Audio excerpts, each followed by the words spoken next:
अस्सलाम वालेकुम दोस्तों उम्मीद करते हैं कि आप सब खैरियत से होंगे। दोस्तों ये शिरूबा कंपनी की बटन होल काज मशीन है और ये इसका मॉडल नंबर है BH780-A और मेड इन ताइवान की कंपनी है और बड़ी पावरफुल अच्छी चलती है ये मशीन। तो दोस्तों ये हमने इसके लिए औजार रेडी करके रखा हुआ है।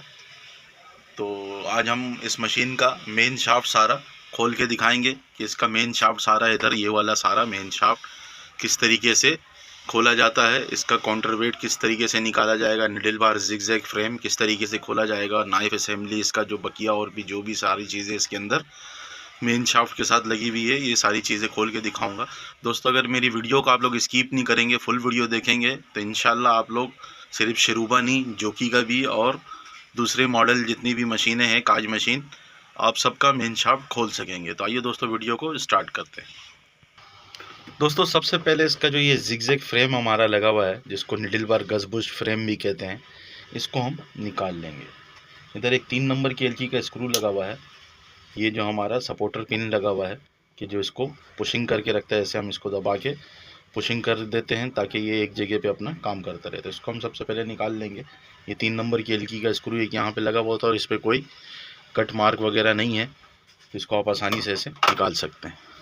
इसको हम साइड में रखेंगे। साइड में रखने के बाद इसका जो ये हैंगर शाफ्ट है, दोस्तों ये हैंगर शाफ्ट को रोकने के लिए इधर 3 नंबर की एलकी का स्क्रू हमारा ऊपर एक लगा हुआ है, तो इसको हम खोल लेंगे और खोल के 2-3 चूड़ी ज़्यादा लूज़ करेंगे ताकि हमारा ये जो कट मार्क है इसके हैंगर शाफ्ट के ऊपर है वो उससे बाहर निकल जाए। तो एलकी को हम बाहर निकाल लेंगे। बाहर निकालने के बाद इसको खींच के बाहर निकालेंगे।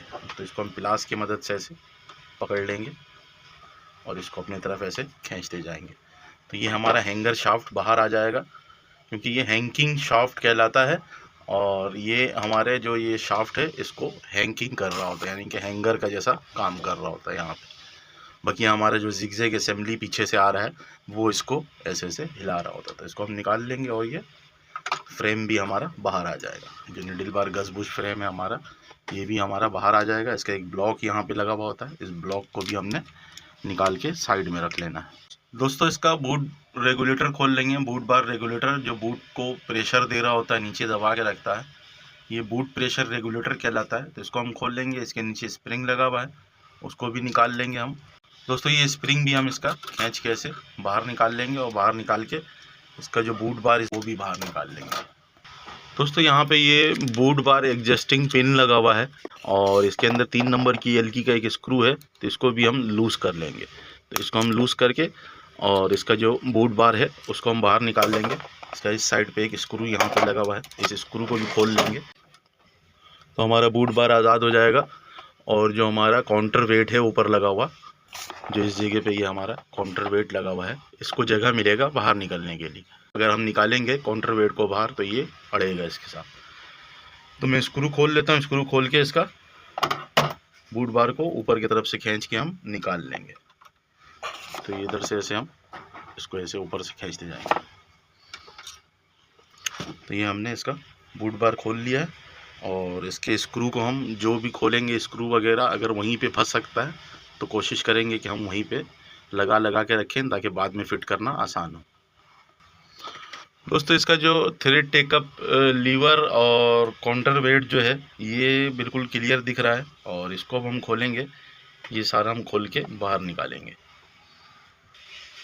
दोस्तों जो ये हमारा टेकअप लीवर को टेकअप कराता है, ये हैंग स्टड पिन यहाँ पे एक लगा हुआ है, इसको हम बाहर निकालेंगे। इसके अंदर एक स्क्रू है, ये इस साइड पे हमारा ये जो रबड़ लगा हुआ है इसके अंदर एक स्क्रू मिलेगा हमारा, शायद 3 नंबर की एलकी का होगा या 2.5 नंबर एलकी का स्क्रू होगा। तो रबड़ को हटाते हैं फिर देखते हैं। दोस्तों इस रबड़ को हम यहाँ से हटाएंगे और इसके अंदर स्क्रू हमें मिल जाएगा। ये इसके अंदर हम 3 नंबर की एलकी लगाया तो ये सही लग गया, यानी कि इसके अंदर 3 नंबर की एलकी का स्क्रू ही लगा हुआ है। तो इसको हम लूज़ कर लेंगे ऐसे और 2-3 चूड़ी ज़्यादा लूज़ करेंगे। हो सकता है इसके आगे कट मार्क हो, तो इधर से हम इसको अब खींचेंगे। तो ये हमारा पिन बाहर आ गया है। दोस्तों इसका हैंग स्टड पिन जो है ये हमने बाहर निकाल लिया है और ऑयल वीक स्नैप रिंग जो है ये भी हमने बाहर निकाल लिया है। तो इन दोनों को भी हम साइड में रखते हैं। दोस्तों अब हम इसका ये जो हैंडल है इसको घुमा के, जो इसका केम लगा हुआ है हमारा नीचे यहाँ पे इस जगह पे केम लगा हुआ है, फीड केम, उस फीड केम को स्टॉप मोशन से हमने हटाना है। तो ये स्टॉप मोशन पे ऐसे हमने इसको ऐसे थोड़ा सा 1-2 चक्कर देना है, यानी कि बूट को आगे की तरफ ले आके छोड़ देंगे, ये स्टॉप मोशन से हट गया। अब हम इसका पीछे से जो इसका स्टॉप मोशन लीवर है इसको अगर हम पीछे खींचेंगे ऐसे तो ये स्टॉप मोशन से हट जाएगा, और यहाँ पे जो हमारा एक गुटका है ये आगे पकड़ लेता है इसको। अगर हम ये ट्रैपिंग लीवर लगा हुआ है, ट्रैपिंग लीवर को अगर हम ऐसे ऊपर करेंगे तो ये दोबारा हमारा स्टॉप मोशन पे आ जाता है खुद ब खुद। और जब हम स्टॉप मोशन से ऐसे हटाएंगे, पहले हमने हैंडल से सर्कल कर देना थोड़ा सा, ताकि हमारा केम जो है वो स्टॉप मोशन से हट जाए, यानी कि रुकने वाली पोजीशन से हट जाए, चलने वाली पोजीशन पे हो जाए। और उसके बाद फिर हम इसको अगर ट्रैपिंग लीवर को ऐसे छोड़ेंगे तो ये वापसी अपनी जगह पे चल जाएगा, और ये हमने इसको स्टॉप मोशन से हटा दिया। अब हम इसके व्हील को सर्कल कर सकते हैं, इसे घुमा सकते हैं। दोस्तों ये जो हमारा थ्रेड टिकअप SM लगा हुआ है इसको हम खोलेंगे, और ये जो हमारा कनेक्टिंग लगा हुआ है इसको भी हम खोलेंगे, और ये निडल बार क्रैंक भी हम सारा खोलेंगे। ये जो क्रैंक लगा हुआ है यही हमारे इस पूरे सिस्टम को घुमा रहा है, और इसकी अंदर ही सारा टाइमिंग है कि किस तरीके से कितना निडल बार को हमने नीचे लेके जाना है और कितना ऊपर लेके जाना है। तो ये क्रैंक खोलने के लिए ये क्रैंक हमारा जो काउंटर वेट है ये काउंटर वेट के ऊपर टाइट हुआ हुआ है। तो इधर एक रबड़ लगा हुआ है, इस रबड़ से हम खोल सकते हैं। इधर एक सुराख है, इस रबड़ को हम हटाएंगे यहाँ से, और इधर एक स्क्रू हमें दिखेगा। दोस्तों इस सुराख के अंदर आपको स्क्रू दिख रहा होगा, तो इस स्क्रू 4 नंबर की एलकी का लग रहा है, तो हम इसको लूज़ करेंगे। ये हमने 4 नंबर की एलकी का स्क्रू यहाँ से लूज़ कर लेना है। काउंटर वेट पे आपको एलकी दिख रहा होगा, और यहीं पे ये 4 नंबर की एलकी का स्क्रू लगा हुआ है, तो इसको हम लूज़ करेंगे। इसको हमने खोल लेना है, और खोल के बस ये 1-2 चूड़ी हमने खोल लेना। खोलने के बाद दोस्तों इसके अंदर एक स्क्रू और हमारा लगा हुआ है, इसको भी हमने खोल लेना है। ये इस जगह पे लगा हुआ है, ये 3 नंबर की एलकी का स्क्रू लगा हुआ है। ये स्क्रू कट मार्क पे हो सकता है,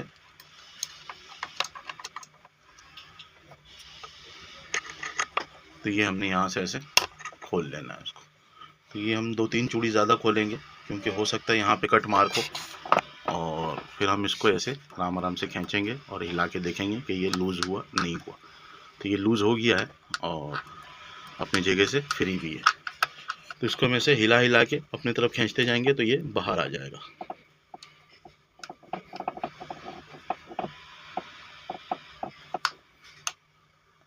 दोस्तों इसके क्रैंक में एक बेरिंग लगा हुआ होगा, जो हमारा ये थ्रेड टेकअप लीवर लगा हुआ है इसको चला रहा होता है, तो इसको हमने इस तरीके से खींच के बाहर निकाल लेना है।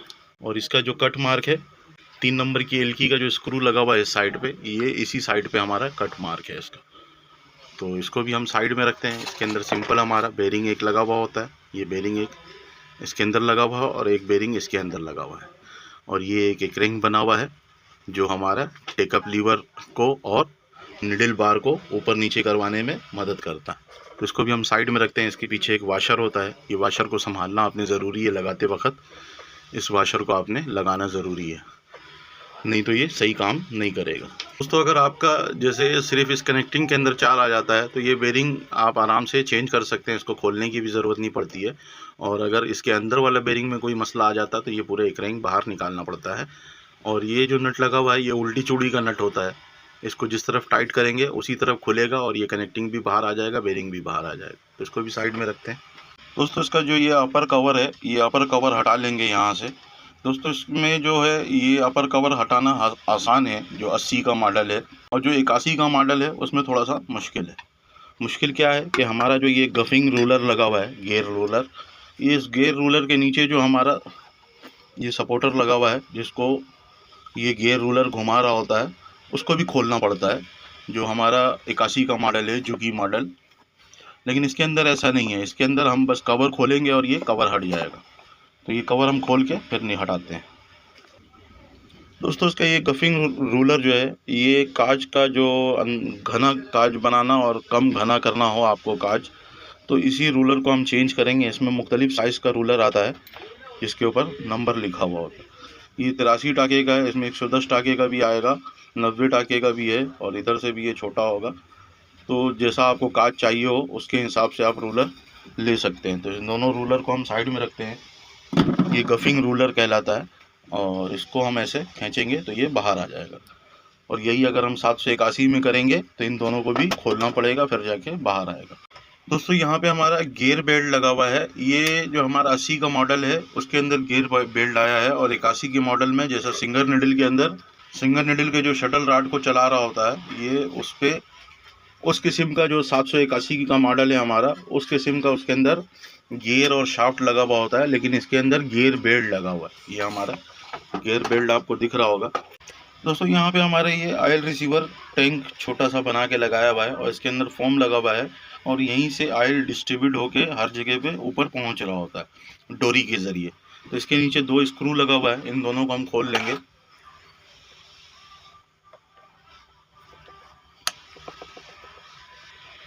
दोस्तों इस फोम को हम ऐसे उठाएंगे और दूसरा स्क्रू हमारा इस साइड पे लगा हुआ है।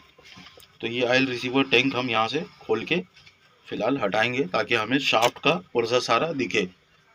दोस्तों ये डोरियों को हम यहाँ से आज़ाद कर लेंगे ऐसे, और ये हमारा ऑयल रिसीवर जो है। दोस्तों इसका ऑयल रिसीवर पाइप जो है ये निकालना पड़ेगा, ये निकाले बगैर हमारा काम आगे नहीं बढ़ सकता। तो हम इस पाइप को तोड़ देते हैं। ये बहुत पुराना लगा हुआ है, जेन्यन जब मशीन आया था तभी का लगा हुआ पाइप है। तो इस पाइप को हम तोड़ देते हैं या इसके नोजल में से निकाल लेते हैं, ताकि हमारा जो ये ऑयल रिसीवर टैंक है ये इस जगह से हट जाए, क्योंकि जब तक ये हटेगा नहीं और हमारा काम आगे बढ़ेगा नहीं। दोस्तों इसका एक पाइप तो हमारा टूट के निकला है, और दूसरा पाइप जो है ये नॉर्मल ऐसे हम खींचें और ये बाहर आ गया है।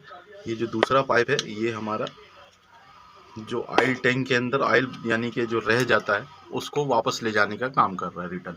तो इसको भी हम साइड में रखते हैं, और इसके अंदर हमारा ये जो नट दिया हुआ है, इससे हमारा जो ऑयल का प्रेशर है ये कम ज़्यादा होता है। हमारा जो ऑयल है ऊपर जो फुहारा करेगा, इसको हम यहाँ से कम ज़्यादा कर सकते हैं। दोस्तों ये नाइफ कनेक्टिंग बार जो हमारा लगा हुआ है, इसको हम खोल लेंगे। इसी से हमारा जो कांच का बीच का कट लगता है ये इसी के ऊपर आके इधर से ऐसे चढ़ता है, और इसको ये एक टाका ऐसे ऊपर नीचे करता है, तो हमारा कटिंग हो जाता है। तो इसको भी हमने ऐसे खोल लेना है। इधर एक पाना लगेगा हमारा। दोस्तों ये हम यहाँ पे स्क्रू पाना लगा के ऐसे खोल लेंगे। इसके अंदर एक स्क्रू है जो हमारा शाफ्ट के साथ कनेक्ट है, इसको हमने ऐसे खोल लेना है। तो ये हमने इधर से लूज कर दिया है, लूज करके इधर से इसको ऐसे खोल के नट को बाहर निकाल लेंगे। एहतियात से निकालना है, अंदर ना गिरे। और इसको हम साइड में रखेंगे, और इस पिन को भी हम खोल लेंगे। इधर से भी ये पाना ऐसे हम लगाएंगे, और इसको ऐसे इधर खोल लेंगे। ओए होए। दोस्तों इसको हमने लूज कर लिया है, और ये 5 नंबर की एलकी का स्क्रू जो है इसको भी हम खोलेंगे दोनों को। दोस्तों ये दोनों स्क्रू को मैंने पहले से लूज कर लिया है, और इसको हम ऐसे खोल के बाहर निकाल लेंगे बिल्कुल दोनों स्क्रू को।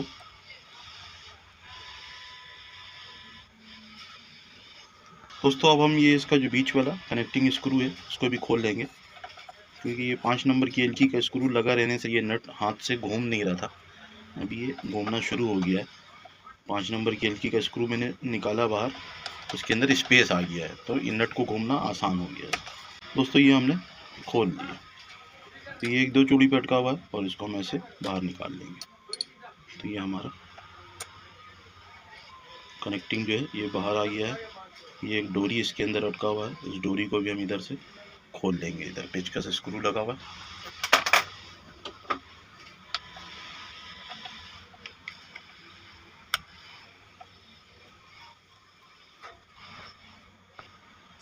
दोस्तों ये स्क्रू हमने यहाँ से खोल लिया है, और स्क्रू को हम फिलहाल यहीं पे दोबारा अटकाएंगे, और वो 5 नंबर की जो एलकी की स्क्रू हमने लूज़ की है उसको भी हम जगह पे अटका देंगे। तो स्क्रू को जगह पे अटका देने से काम आसान होता है। दोस्तों अभी हमारा जो शाफ्ट है वो तकरीबन दिखने लगा है, तो ये मैंने स्क्रू यहाँ पे अटका दिया। दोस्तों इस तरफ हमारा ये ऑयल रिसीवर एक और लगा हुआ है, उसको भी हम खोलेंगे। इसका जो ये पिन है इसको हम ऐसे ऊपर की तरफ करेंगे दोनों तरफ से, और हमारा ये फोम जो है ये आसानी से बाहर आ जाएगा। दोस्तों ये निडल बार के अंदर जितना भी हमारा सिस्टम है उसको ऑयल पहुंचाने के लिए ये वाला ऑयल रिसीवर लगाया गया है और ये डोरियों पे काम करता है। ये ऑयल रिसीवर जो है हमारा, जो इधर ऑयल रिसीवर लगा हुआ था ये मेन ऑयल रिसीवर था, इसी से यहाँ पे भी ऑयल आता है डोरी के ज़रिए। तो इसके अंदर एक स्क्रू लगा हुआ है, ये स्क्रू को हम खोल लेंगे तो हमारा ऑयल रिसीवर बाहर आ जाएगा। ऑयल रिसीवर मतलब ये एक छोटा सा टैंक बना के लगाया हुआ है ताकि इसके अंदर ऑयल रहे। अक्सर जब हम इसको फिट कर देंगे और फिट करने के बाद जब इसका ढक्कन बंद करेंगे तो इसके अंदर ऑयल थोड़ा हम डाल देते हैं ताकि डोरियों को ऑयल मिलता रहे। सिंपल इस पर भी हम वही करेंगे, जो इसका स्क्रू है उसको हम जगह पे दोबारा टाइट कर देंगे। दोस्तों अभी हमारा जो शाफ्ट का जितना भी पुर्जा है वो क्लियर दिख रहा है। अब हम एक एक करके उसको लूज़ करते जाएंगे। दोस्तों इसका ये शाफ्ट स्पॉकेट है, ये भी खोल लेंगे। यही हम लोग इसको गियर बेल्ट वरम भी कहते हैं इसको। तो ये हमने इसका दोनों स्क्रू लूज़ कर लेना है। 3 नंबर की एलकी का स्क्रू लगा हुआ है और इधर ये दूसरा स्क्रू एक कट मार्क पे लगा हुआ है, तो हम दोनों को लूज़ कर लेंगे। दोस्तों इसके अंदर हम WD-40 मारेंगे क्योंकि ये मशीन काफ़ी अरसे के बाद इसका शाफ्ट खुलता है। तो मशीन तो फ्री होती है लेकिन जो ये पुर्जे होते हैं ये अपनी जगह पे जंग बन के जाम बना कर लेते हैं अंदर।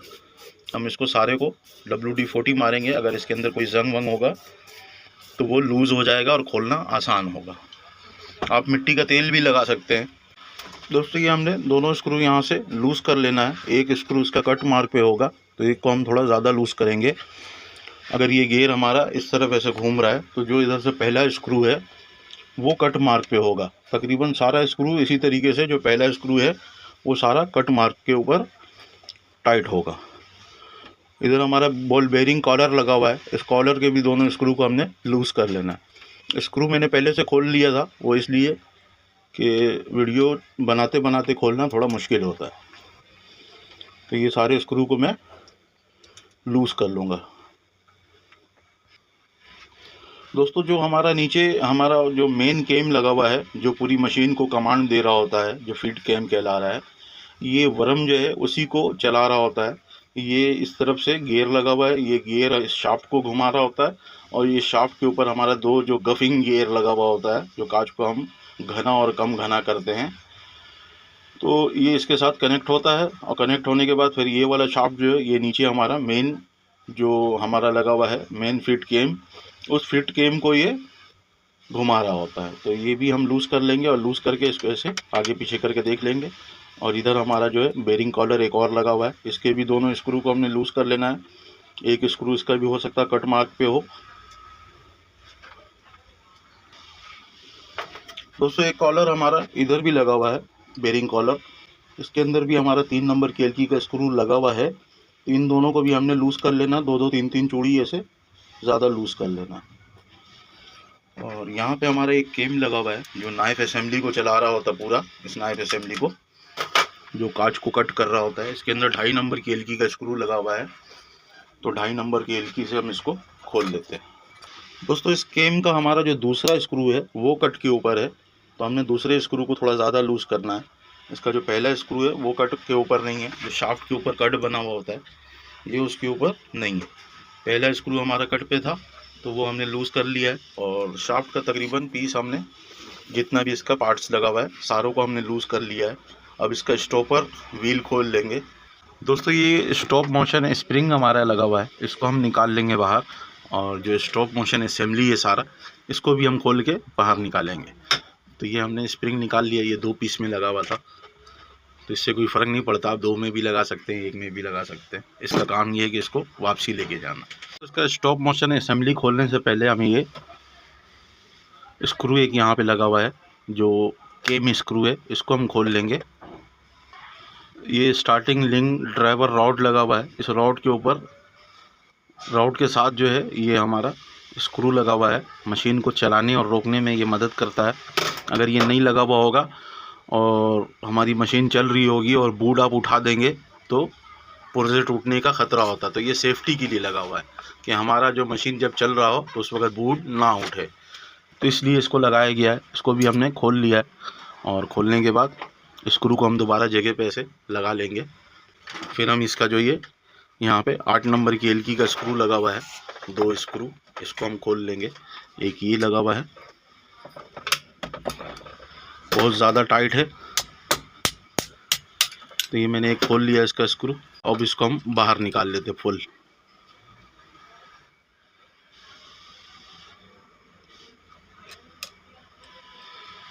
दोस्तों वीडियो को स्किप कर करके नहीं देखा कीजिए, फुल वीडियो देखेंगे तो इंशाल्लाह आप लोगों को बहुत अच्छे से समझ में आ जाएगा। किसी से भी पूछने का और किसी चीज़ का ज़रूरत नहीं पड़ेगा आपको, आप उसको बहुत अच्छे से मशीन को सेट कर सकेंगे। मेरी हर वीडियो जो होती है वो उसमें हर चीज़ रियल बताया हुआ होता है, कोई फेक कंटेंट में नहीं बनाता हूँ कि जिससे आपको परेशानी हो। तो दोस्तों ये दूसरा स्क्रू भी हम इसका खोल लेंगे। दोस्तों ये स्टॉपर असेंबली का हमने दूसरा स्क्रू भी लूज़ कर लिया है, इसको भी बाहर निकाल लेंगे तो स्टॉपर असेंबली हमारा पूरा बाहर आ जाएगा। तो ये अभी भी अटका हुआ है, तो ये अभी बाहर आ गया है और ये स्टॉपर असेंबली भी हमारा पूरा बाहर आ गया है। इसके अंदर अगर कोई भी पुर्जा ख़राब है तो आप इसको खोल के सेट कर सकते हैं। इसको भी मैं बाद में खोल के आपको दिखाऊंगा कि किस तरीके से इसको खोला जाता है। तो इसको हम साइड में रखते हैं अभी। दोस्तों ये ड्राइवरिंग पुली के ऊपर हमारा ये स्टॉप मोशन केम प्रेशर प्लेट जो है इसको हम खोल लेंगे। ये 3 स्क्रू के ऊपर हमारा रुका हुआ है। दोस्तों ये स्प्रिंग इसके पीछे लगा हुआ होता है, उसको कंप्रेस करके रखता है। तो ये हमने इसके ऊपर 3 स्क्रू लगा हुआ है, इन तीनों स्क्रू को हम बाहर निकाल देंगे।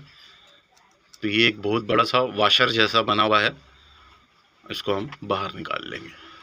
तो ये हमारा बाहर आ गया और ये भी हम ऐसे खींचेंगे तो ये बाहर आ जाएगा। दोस्तों ये स्टॉप मोशन केम भी हमने बाहर निकाल लिया है और ये हमारा स्प्रिंग और ये ब्लॉक 2 लगा हुआ है। इस ब्लॉक के अंदर हमारा एक स्क्रू ऐसे सीधा अंदर गया हुआ होगा जो शाफ्ट के अंदर तक का जाके टाइट होता है। तो बकिया जो ये हमारा स्टॉप मोशन केम है, ये केम इसलिए लगाया गया है और ये स्प्रिंग इसलिए लगाया गया है कि मशीन अगर जब रुकता है तो ये थोड़ा सा इसके अंदर झटका पड़ता है। तो ये इसके अंदर ऐसे इस तरीके से ऐसे लगा हुआ होता है ताकि अगर झटका पड़े तो ये हल्का सा ऐसे मूव हो सके। अगर ये मूव नहीं होगा तो इसका जो ये खाने के सांचा वाँचा जो है ये सारा ख़राब हो जाएगा।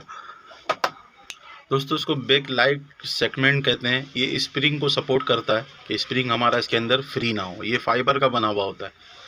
तो इसको हम बाहर निकालते हैं, इसको इस तरीके से हम ऐसे खींचेंगे तो ये स्प्रिंग भी बाहर आ जाएगा। ये राउंड शेप में स्प्रिंग है। अगर आपका ये स्प्रिंग नरम हो जाए और इसके अंदर फ्री होने लगे तो स्प्रिंग आप आसानी से नया लगा सकते हैं। और ये हमारा ब्लॉक है, इस ब्लॉक को भी लगाते वक्त आपने ये ध्यान देना है कि इधर इसका कट नहीं है और इस तरफ कट है। जिस साइड पे कट होगा उसी साइड पे हमारा स्प्रिंग का मुंह ऐसे आके लगेगा। तो आपने इसी तरीके से इसको दोबारा लगाना है। दोस्तों ये भी हम बाहर निकाल देते हैं। ये फाइबर का जो पीस हमारा लगा हुआ है ये फाइबर का बना हुआ होता है। इसको लगाते वक्त ग्रीसिंग आपने लाजमी करना, तब लगाना है। दोस्तों इसका मेन ड्राइवरिंग पुली जो है इसके ऊपर हमारा ये 4 नंबर की एलकी का स्क्रू लगा हुआ है। इस सुराख को बंद करने के लिए लगाया हुआ है। तो इसको हमने लूज़ करके बाहर निकाल लेना है। इसको हम लूज़ करके बाहर निकालेंगे। ये स्क्रू इसलिए लगाया हुआ है इसके अंदर जो ग्रीसिंग वगैरह हम करते हैं वो ग्रीस बाहर ना निकले, क्योंकि स्क्रू जो है वो उसके अंदर लगा हुआ है। तो हमारा यहाँ पे एक 3 नंबर का या 2.5 नंबर की एलकी का स्क्रू लगा हुआ है। चेक कर लेते हैं कि कौन सा लग रहा है। तो इसके ऊपर 3 नंबर की एलकी का स्क्रू यहाँ पे लगेगा। ये स्क्रू हमारा कट मार के ऊपर टाइट नहीं होता है और ये पहले से लूज़ भी पड़ा हुआ है। तो हो सकता है किसी वजह का लूज़ पड़ा हुआ हो और मशीन साइड में रखा गई हो। तो हम तो वीडियो बनाने के लिए मशीन को उठाए हैं और आप लोगों को ये खोल के दिखा रहे हैं। दोस्तों इस साइड पे हमारा एक लंबा स्क्रू लगा हुआ होगा जो शाफ्ट के अंदर तक का गया हुआ होगा। इसको भी हमने खोल लेना है। इसको आपने खोलने का तरीका ये कि थोड़ा लूज़ करें फिर थोड़ा टाइट करें, थोड़ा लूज़ करें फिर थोड़ा टाइट करें, ऐसे ये खुलेगा फिर।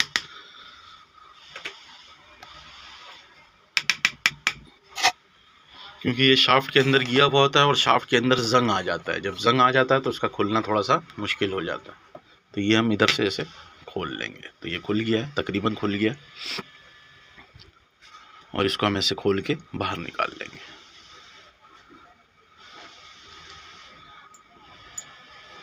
तो ये हमारा स्क्रू है। ये जो इसका इतना हिस्सा है ये शाफ्ट के अंदर गिया हुआ होता है और इसके साथ हमारा ये एक ब्लॉक लगा हुआ होता है बीच में। तो इसको भी हम साइड में रखते हैं और इसका ड्राइविंग व्हील जो है इसको हम ऐसे खींचेंगे तो ये बाहर आ जाएगा। इसके अंदर का भी कुछ पुर्जा शायद खुल के गिरा हुआ है जो इधर हमारा ये शीट को रोक रहा होता है। दोस्तों ड्राइविंग लीवर के पीछे अक्सर हमारा धागा वागा फंस जाता है, तो इसको हम इसी तरीके से खोल के धागा वगैरह निकाल लेते हैं। और इधर हमारा गैस किट लगा हुआ है और ये एक वाशर बना के लगाया हुआ है, उसको भी हम बाहर निकाल लेंगे। इसके अंदर एक बेरिंग और एक ये बेरिंग वाशर है पीछे, जो बेरिंग हमारा इसके साथ ऐसे चल रहा होता है। जो हमारा ड्राइविंग व्हील है, इस ड्राइविंग व्हील के अंदर ये इस तरीके से ऐसे चल रहा होता है। तो इसको भी हम साइड में निकाल लेते हैं, क्योंकि धागा वागा फंसने से ये बेरिंग भी अक्सर टूट जाता है। तो आप इसको इस तरीके से खोल के चेंज कर सकते हैं। तो ये हमारा जो सारे पीसों को व्हील के साथ पकड़ के रखता है। तो इसके तीनों स्क्रू खुले में है, इसके अंदर ये लगा हुआ होता है 3 स्क्रू के साथ, और इसको एक जगह पे सबको रोक के रखता है। तो ये सारा हमने निकाल लिया है और इसके अंदर ये एक धागा फंसा हुआ है, इस धागे को भी हम ऐसे खींचेंगे। ये धागा अक्सर फंस जाता है, तो धागे को निकाल लेते फिर आपको दिखाते हैं। दोस्तों इसका हम ये लूज पुली निकालेंगे। ये जब मशीन हमारा रुका हुआ होता है तो ये मोटर को खाली घुमाने का काम करता है। तो इसके ऊपर हमारा एक स्प्रिंग लॉक लगा हुआ होता है, इस स्प्रिंग लॉक को भी हम बाहर निकाल लेंगे, क्योंकि ये स्प्रिंग लॉक जब हम बाहर निकालेंगे तभी जाके हमारा ये लूज पुली बाहर निकलेगा। तो ये स्प्रिंग लॉक इसका हम बाहर निकालते हैं। इसके लिए स्प्रिंग लॉक वॉपनर में मिलता है, तो अभी हमारे पास है नहीं, फिर भी हम इसको निकालते हैं फिर आपको दिखाते हैं। दोस्तों इसको रिटर्निंग रिंग भी कहते हैं। इसको हमने पेचकस से 2 ऐसा छोटा पेचकस ले लेना है। अगर आपके पास ओपनर नहीं है इसका, तो इसको हम ऐसे आराम से ऐसे चाड़ते जाएंगे तो ये बाहर आ जाएगा। तो मैं इसको ऐसे आराम से बाहर निकाल रहा हूँ। आप भी अगर इसी तरीके से कोशिश करेंगे तो ये बाहर आ जाता है। थोड़ा सा मुश्किल है लेकिन ये बाहर आ जाएगा। दोस्तों ये इसके बीच में एक सांचा बना हुआ होता है, ये सांचे ही में अटका हुआ होता है। तो ये मैंने तकरीबन बाहर निकाल लिया है और इसको हम इस तरीके से ऐसे छानेंगे तो ये और भी बाहर आ जाएगा। ये बिल्कुल बाहर आ गया।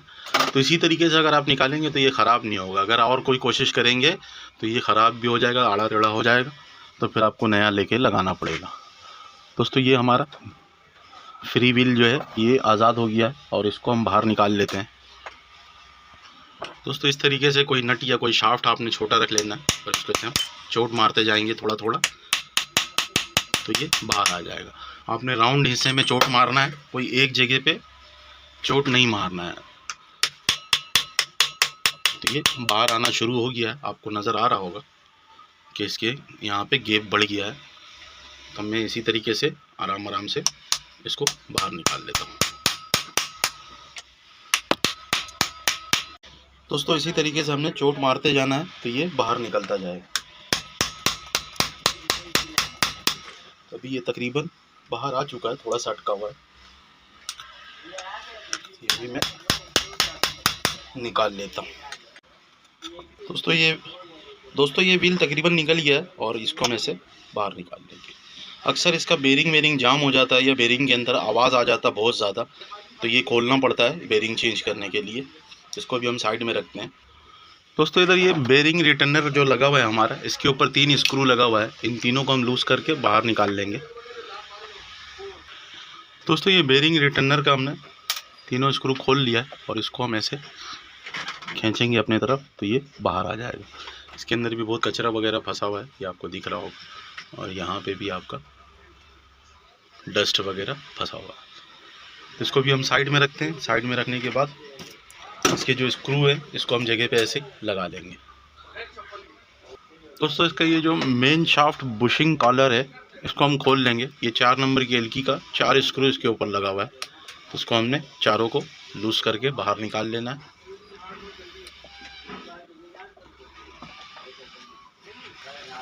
दोस्तों इसका ये 3 स्क्रू हमने खोल लिया है और ये चौथा स्क्रू लगा हुआ है, इसको भी हम खोल के बाहर निकाल लेंगे। तो ये जो हमारा बुशिंग कॉलर है ये आज़ाद हो जाएगा, फिर हम इसको भी बाहर निकाल लेंगे।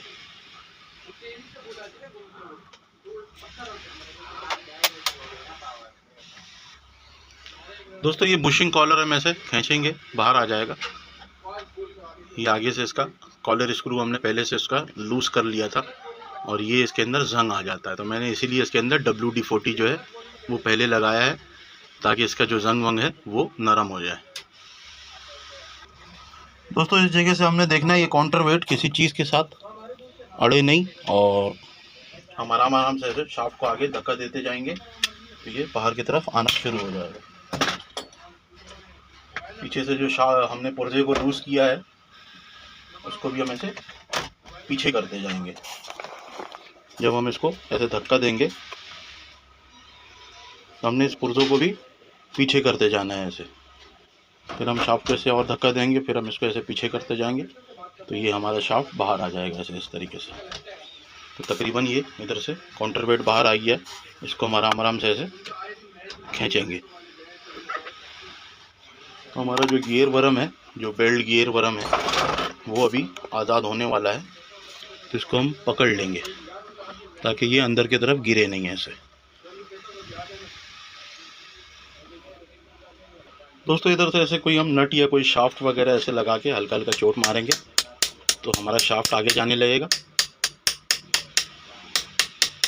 और जो हमारा ये गियर वरम है ये बाहर आ जाएगा। अभी भी थोड़ा सा अटका हुआ है।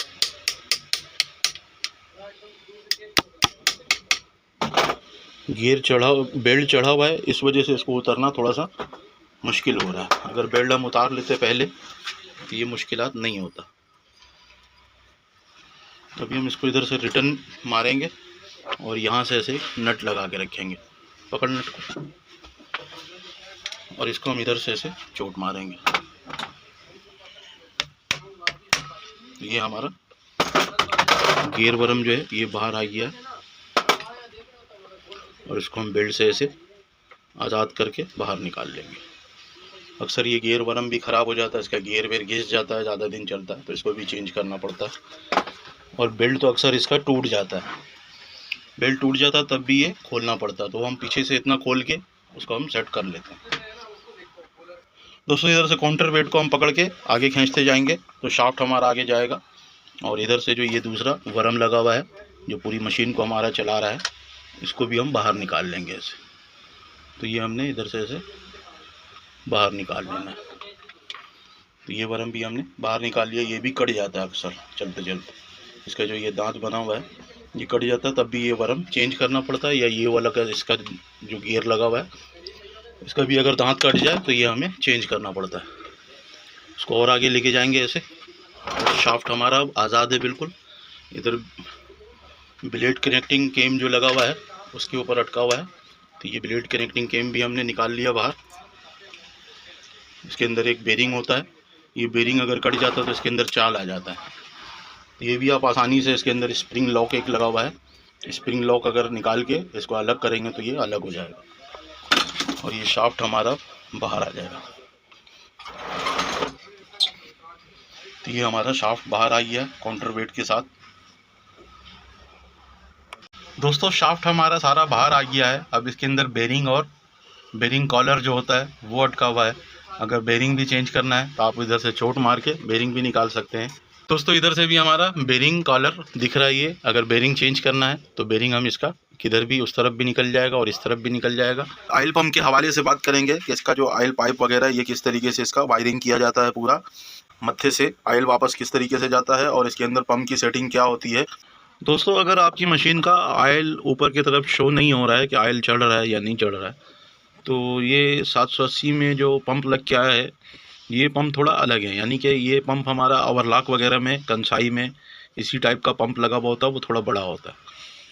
और इसी तरीके से अगर हम जो कि 781 काज मशीन में देखेंगे तो उसका जो पंप है वो बिल्कुल ही अलग है। वो पंप नहीं है, उसको प्लेंजर पंप कहते हैं। वो ऊपर ही शाफ्ट के अंदर लगा हुआ होता है। इस जगह पे एक छोटा सा नोजल लगा हुआ होता है, उसके ऊपर जाली लगा हुआ होता है और उसके साथ एक पाइप लग के वो ऊपर गया हुआ होता है और ये ऑयल में डूबा रहता है नीचे की तरफ से, जो 781 के अंदर होता है। वो प्लेंजर के ज़रिए हवा, यानी कि हवा उसके अंदर खींचने की सलाहियत होता है, तो हवा खींच के वो ऊपर तक का लेके जाता है तो हवा के साथ साथ ऑयल भी चला जाता है, तो उसको हम सकिंग पंप भी बोल सकते हैं। जो घर पे जैसे डोंकी पंप वगैरह पानी पे हम इस्तेमाल कर रहे हैं, तो वो हवा खींच के लेके आता है ना, तो हवा के साथ साथ पानी को भी खींच के ले आता है। तो इसी तरीके से जो इस मशीन के अंदर लगा हुआ होता है, सिंगर निडल में भी लगा हुआ होगा दोस्तों। जैसे ये हमारा सिंगर निडल का पंप है, जो लॉक स्टिच सिंगर निडल के अंदर पंप लगा हुआ होता है, और MS-380 चेन मशीन के अंदर भी इसी टाइप का पंप लगा हुआ होता है। तो इधर से जो ऑयल खींच के वो मशीन के अंदर ऊपर पहुंचाने का, शाफ्ट के अंदर पहुंचाने का काम होता है यहाँ से। और इसी तरीके से जो हमारा ये पाइप है, ये पाइप ये मत्थे पे जाके लगा हुआ होता है, जहाँ पे निडल बार हमारा चल रहा होता है, उधर उसके अंदर एक फोम लगा हुआ होता है। तो फोम के अंदर इस पाइप को छुपाया हुआ होता है। तो जब हमारा ये पंप ऐसे घूम रहा होता है तो इसके अंदर प्लंजर लगा हुआ है। प्लंजर इस तरीके से ऐसे आगे पीछे होता है स्प्रिंग के साथ। फैन है हमारा, इस फैन के अंदर हमारा क्या बना हुआ है, कट बना हुआ है, जो प्लंजर को आगे पीछे करवाए। तो प्लंजर आगे पीछे होता है, उससे सकिंग पैदा होता है, यानी कि खींचने का हवा खींचने का एक ताकत पैदा होता है, जो मत्थे के पास से ऑयल खींच के लाता है। और ये सुराख आपको दिख रहा होगा, इस सुराख से दोबारा टैंक के अंदर गिरा देता है। तो 781 जो हमारा काज मशीन है, वो प्लंजर पंप उसके अंदर लगा हुआ होता है। लेकिन जो ये हमारा 780 है, 80 के अंदर हमारा जो है ये पंप, इसको हम समर पंप भी कहते हैं, जैसे पानी में डूब के जो काम करता है।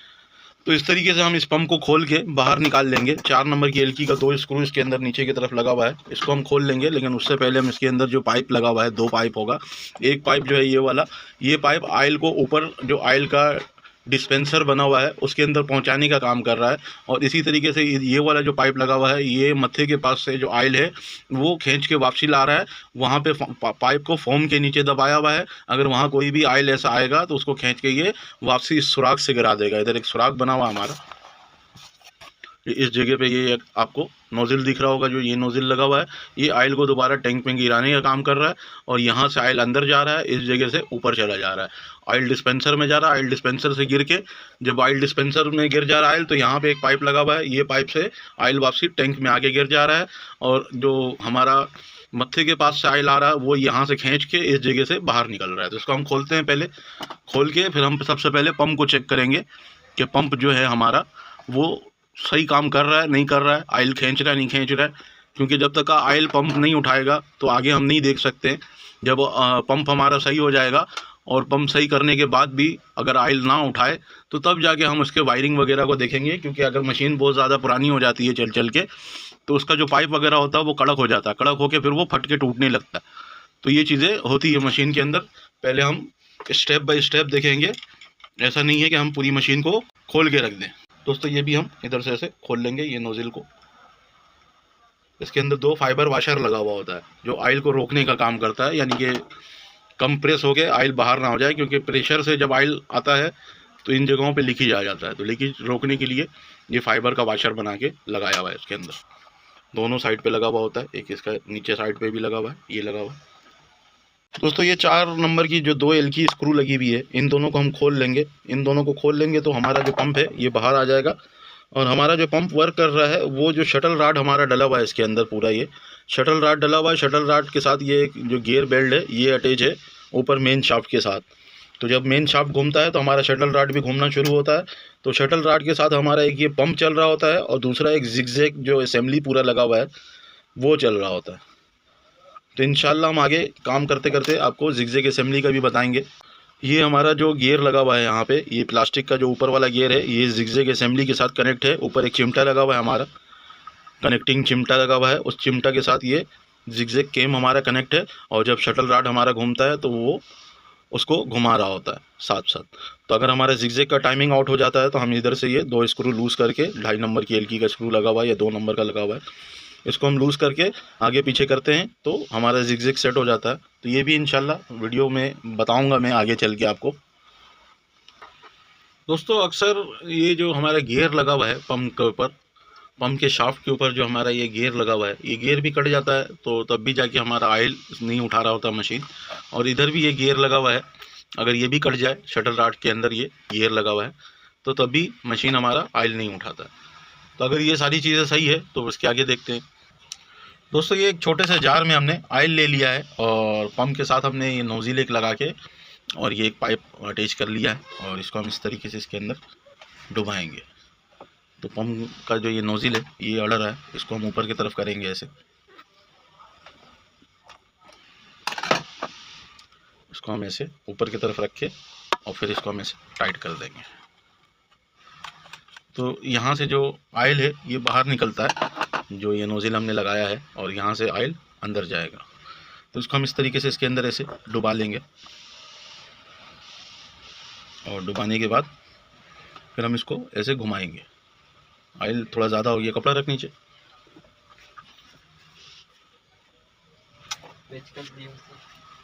दोस्तों इसको हम ऐसे घुमा रहे हैं तो ये ऑयल नहीं उठा रहा है।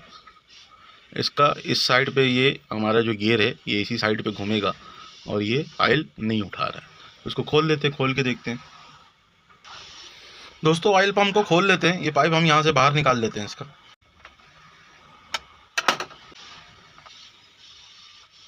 दोस्तों सबसे पहले हम ये स्क्रू चेक कर लेंगे कि स्क्रू कहीं ये सुराख इसका बंद तो नहीं है कहीं से। तो इसके अंदर एक निडल फेर के देख लेते हैं। ये निडल हमने इसके अंदर ऐसे फेर के देख लेना है कि ये सुराख जो है हमारा ये खुला होना चाहिए। तो ये सुराख इसके अंदर खुला हुआ है, फूंक मारने से भी ये खुल जा रहा है। हल्का सा इसके अंदर कचरा है वो निकाल लेंगे, लेकिन इसकी वजह से बंद नहीं होगा। ये हल्का सा यहाँ पे कचरा दिख रहा है, साफ़ कर लेना निडल या किसी भी चीज़ की मदद से। ये मैंने साफ़ कर लिया। इसको हम साइड में रखते हैं और साइड में रखने के बाद इसको हम खोल लेते हैं। सबसे पहले इसका नीचे जो ये 2 स्क्रू लगा हुआ है इसको हम खोलेंगे। तो ये जाली को रोक के रखा हुआ है अमूमन, और दूसरे पंपों में 4 स्क्रू लगा हुआ होता है, इसके अंदर 2 ही लगा हुआ है। बकिया जो इसका 4 स्क्रू होता है वो ऊपर की तरफ से एलकी वाला लगा हुआ है इसके अंदर। तो इन दोनों स्क्रू को हम खोल लेंगे और खोल के देख लेंगे कि जाली के अंदर कहीं कचरा वगैरह तो नहीं है। दोस्तों ये दोनों स्क्रू हमने खोल के इसको ऐसे हटा लेना है।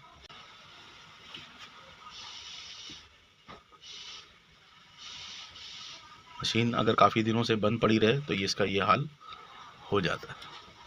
तो ये हम साफ़ कर लेते फिर आपको दिखाते हैं। दोस्तों ये इसके ऊपर फोम लगा हुआ है, और फोम जो है ये इसके ऊपर बिल्कुल जाम हुआ कि कंपनी ने यहाँ पे इस साइज़ का एक फोम लगाया है और वो फोम इसके अंदर जाम हो गया है बिल्कुल। तो फोम को निकाल के फेंक देते हैं, तब भी ये चलेगा। और ये जो प्लेट है हमारा ये भी अपने जगह पे बिल्कुल सही फिक्स है। ये इधर कट आपको दिख रहा होगा, प्लेट के ऊपर भी कट है, और इस तरीके से यहाँ पे भी ये सही फिट हुआ है। तो इसको हम दोबारा फिट करते हैं, फिट करके चला के देखते हैं, क्योंकि हमने जो कचरा जो यहाँ से ऑयल जाने का था वो जगह ही बिल्कुल जाम पड़ा हुआ था, तो हो सकता है इसी वजह का ऑयल नहीं उठा रहा हो। तो इसको हम दोबारा अपनी जगह पे लगाते हैं और लगा के इसके स्क्रू को टाइट कर लेते हैं। दोस्तों दोनों स्क्रू को हमने टाइट कर लिया है, अच्छी तरीके से टाइट कर लेना है, और फिर दोबारा हम इस पर नोज़िल लगाएंगे और नोज़िल लगा के वैसे ही चला के देखेंगे कि ऑयल इसके अंदर से निकल रहा है नहीं निकल रहा। तो इस जगह पे हमारा जो नीचे वाला हिस्सा है ये ऑयल ऊपर पहुंचाने का काम कर रहा है, तो इसको हमने यहाँ पे ऐसे लगा लेना है। पहले हमने स्क्रू लगा लेना है और फिर फाइबर वाशर भी लगा लेना है दोनों, और इसको हम इस जगह पे ऐसे चढ़ा लेंगे।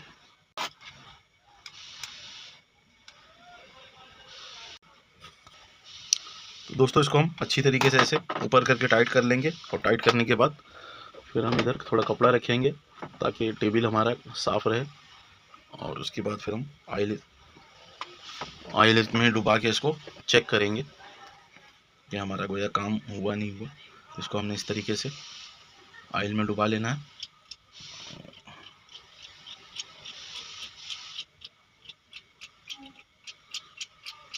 दोस्तों ये ऑयल हमारा आने लगा होगा, आपको दिख रहा होगा ये ऑयल चढ़ना शुरू हो गया।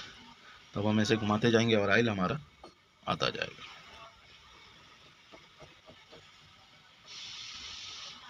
ये हमारा ऑयल आना इसमें शुरू हो गया।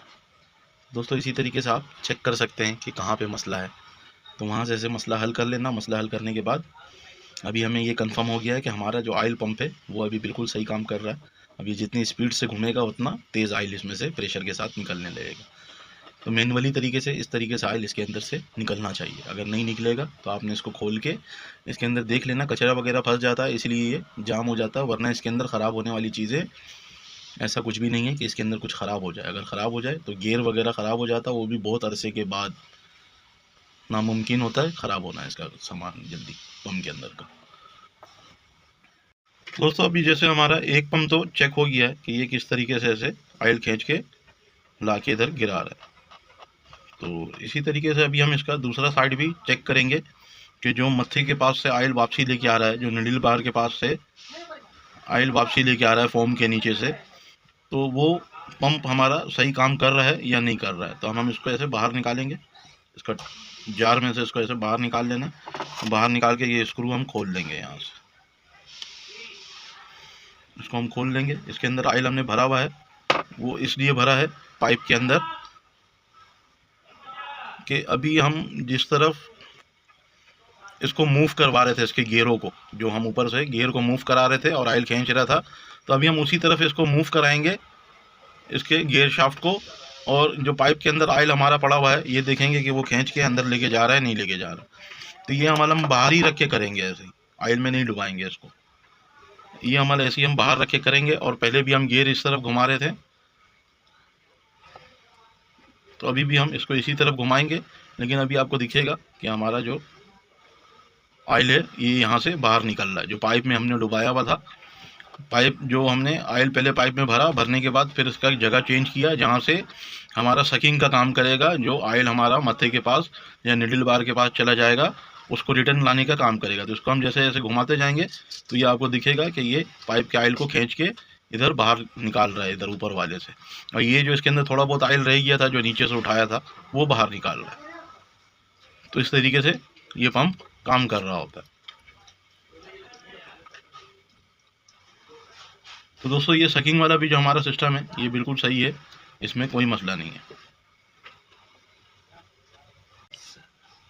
दोस्तों ये जो सकिंग का सिस्टम है, इसके अंदर ये जब तक का ऑयल के अंदर डूबेगा नहीं ना, पंप हमारा ये काम नहीं करता। ये बाहर रख के मैं आपको दिखा रहा था कि इस तरीके से ऑयल खींच के वहाँ से ही गिरा देता है। लेकिन ये मुसलसल अगर बाहर रख के हम सोचेंगे कि कहीं से ऑयल खींच के लिए आए, तो ये नहीं खींच के लाएगा। ये तभी खींच के लाएगा जब ये ऑयल में डूबा हुआ होगा। तो अभी आपको दिख रहा होगा मशीन, पंप हमारा जो है ये ऑयल में डूबा हुआ है। और ये जो पाइप का ऑयल है, ये बिल्कुल कतरा कतरा भी खींच के अंदर ले जाएगा, बिल्कुल थोड़ा बहुत भी ये छोड़ेगा नहीं। ऐसे ये घूमता रहेगा तो ये बिल्कुल खाली कर देगा इसको, पाइप को। तो इससे ये जाहिर होता है कि हमारा जो ऑयल पंप का दोनों सिस्टम सही काम कर रहा है, जो खींचने वाला भी और फेंकने वाला भी। अब हमने इस पंप को ओके कर लिया, चेक कर लिया, हमने समझ में आ गया कि पंप हमारा बिल्कुल ओके है। अब अगर फिर भी ऑयल हमारा ऊपर नहीं जा रहा है, ऑयल डिस्पेंसर पे ऑयल शो नहीं हो रहा है, हम क्या करेंगे, फिर हम ये वायरिंग चेक करेंगे। अगर वायरिंग बहुत पुराना हो जाता है ना, तो ये कड़क हो जाता है। अभी जैसे ये बहुत ज़्यादा कड़क हुआ है, तो फिर ये पाइप वगैरह जो भी लगा हुआ है इसके अंदर चेंज करेंगे। इसके अंदर जो ये पाइप हमारा आ रहा है, ये निडल बार के पास से आ रहा है, जो फोम के नीचे दबाया हुआ है। और ये वाला जो पाइप है, ये ऊपर जो फुहारा कर रहा है, ऑयल डिस्पेंसर के अंदर फुहारा कर रहा है, ये वहाँ से आ रहा है। और ये ऑयल डिस्पेंसर के अंदर लगा हुआ है, जो फुहारा होकर ऑयल अंदर गिर रहा है, वो गिर के इधर से वापस रिटर्न नीचे ऑयल टैंक के अंदर आ जाता है। दोस्तों ऑयल पाइप का वायरिंग करने के लिए हमें ये नोज़िल जो है ये यहाँ से हटा लेना है। इसको हम खींच के निकालेंगे तो ये नहीं निकलेगा। इसको इस तरीके से हम इसका किनारा पकड़ के अगर हम इसको फाड़ा देंगे थोड़ा सा, तो ये नोज़िल हमारा बाहर आ जाएगा। तो आप भी इसी तरीके से निकाल लीजिएगा। ये नोज़िल हमने निकाल लिया है, इसको हम साइड में रखते हैं। और इसी तरीके से ये दूसरा नोज़िल भी हम निकाल लेंगे।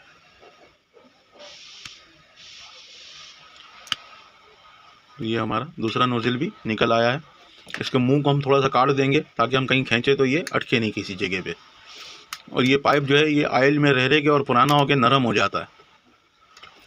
कितनी आसानी से कट जा रहा है, और नया पाइप आप काटेंगे तो ये इतनी आसानी से कटेगा नहीं। दोस्तों यहाँ पे ऑयल पाइप सपोर्टर पट्टी लगा हुआ है, तो इसके ऊपर 2 स्क्रू लगा हुआ पेचकस वाला हमारा। तो इन दोनों को हम खोल लेंगे, खोल के बाहर निकालेंगे ताकि जो ये पट्टी हमारा लगा हुआ है इसको हम बाहर निकाल सकें। तो ये हमने दोनों स्क्रू खोल के बाहर निकाल लिया। और बाहर निकालने के बाद इसकी जो ये पट्टी लगी हुई है, इसको भी हम बाहर की तरफ ऐसे निकालेंगे।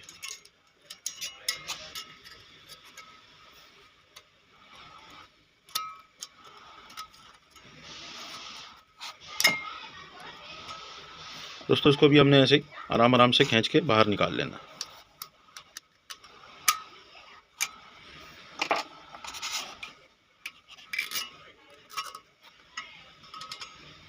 ये हमने बाहर निकाल लिया है। अब हम क्या करेंगे, इस पट्टी के अंदर हमारा जो ये 3 पाइप का जो सुराख बना हुआ है, इसके अंदर हम पाइप डाल के देखेंगे जो पाइप हम इसके ऊपर लगा रहे हैं, क्योंकि इस साइज़ का पाइप ढूंढना बहुत मुश्किल है। अभी जैसे ये पाइप हम इसके अंदर लगाएंगे, हम क्या करेंगे, इसके सुराख को थोड़ा बड़ा कर लेंगे। ये इसके अंदर आपको दिख रहा है, ये जा नहीं रहा, क्योंकि ये 4 mm का पाइप है और ये 3 mm का पाइप है। तो 3 mm का पाइप मेरे पास अवेलेबल नहीं है अभी, और अगर होता तो मैं वही लगाता, लेकिन अभी हमारे पास 4 mm का पाइप है। हम इस सुराख को बड़ा करेंगे। बड़ा हम कैसे करेंगे, तो पेचकस की मदद से इसको हम ऐसे इसके सुराख को हम बड़ा करते जाएंगे। तो ये मैं कर लेता हूँ, फिर आपको दिखाता हूँ। आप भले लेथ मशीन पे ले आके ड्रिल भी मरवा सकते हैं, और नहीं तो किसी चीज़ से ठोक वोक के पेचकस, गोल मुंह के पेचकस को लेके अगर इसको वाइस वगैरह पे रख के ठोकेंगे तो तब भी सुराख हमारा बड़ा हो जाएगा। दोस्तों ये कवर खोल लेंगे, यहाँ पे भी हमारा एक ऑयल पाइप सपोर्टर पट्टी लगा हुआ होगा, तो इसके हम सारे स्क्रू को खोल लेंगे, फिर आपको दिखाते हैं।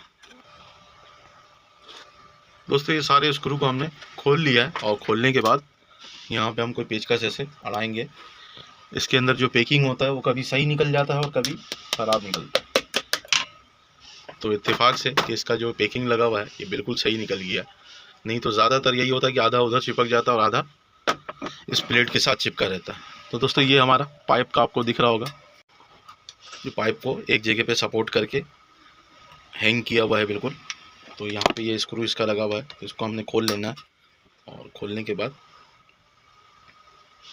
इसके पाइप को हम खींच के बाहर निकाल देंगे, क्योंकि नीचे से तो हमारा पंप लगा हुआ नहीं है, इसलिए ये आज़ाद है बिल्कुल। तो इसको हम ऐसे निकाल लेंगे ऊपर की तरफ। दोस्तों इसका पाइप का कोई सेफ़ एरिया नहीं बनाया है, बस इसको अपने हिसाब से आपने सेफ़ करना है कि किसी चीज़ से ये टकरे भी नहीं और सही चलता रहे। तो हमारा ये एक पाइप हमने अभी ऐसे खींचा है, और ये नीचे जो हमारा सपोर्टर पट्टी लगा हुआ है उसके अंदर अड़ रहा है ये, तो ये हमने निकाल लिया एक पाइप। दोस्तों ये जो पाइप हमने निकाला है, ये जो इसका रिसीवर है ऊपर लगा हुआ है, ऑयल रिसीवर, उसके अंदर ऑयल फुआरा कर रहा होता है। और इसी तरीके से ये जो दूसरा वाला पाइप है, रिसीवर के अंदर जो ऑयल हमारा भर जाता है, ये उस ऑयल को वापसी ले जाने का, टैंक में गिराने का काम कर रहा है। तो इसको भी हम निकाल लेंगे। इसको स्प्रिंग के पीछे से सेफ किया हुआ है, तो इसको हम नीचे की तरफ खींच रहे हैं ताकि ये स्प्रिंग से उस तरफ चला जाए। ये हमारा स्प्रिंग से इस तरफ आ गया, और अब हम इसको भी खींचेंगे तो ये बाहर आ जाएगा।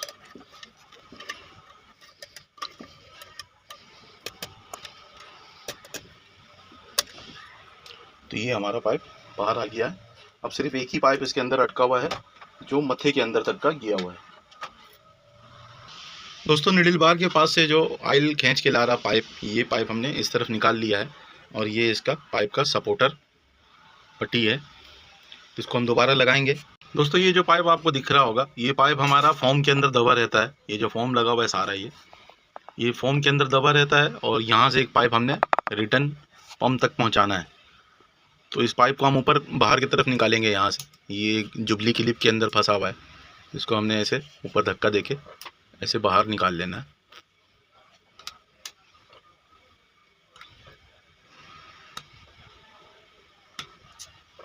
तो ये आराम आराम से हमने बाहर निकाल लेना, फिर ऊपर से नोक पिलास से पकड़ के हमने इसको खींच लेना। तो जगह यहाँ पे कम होता है, थोड़ा सा निकालना मुश्किल होता है।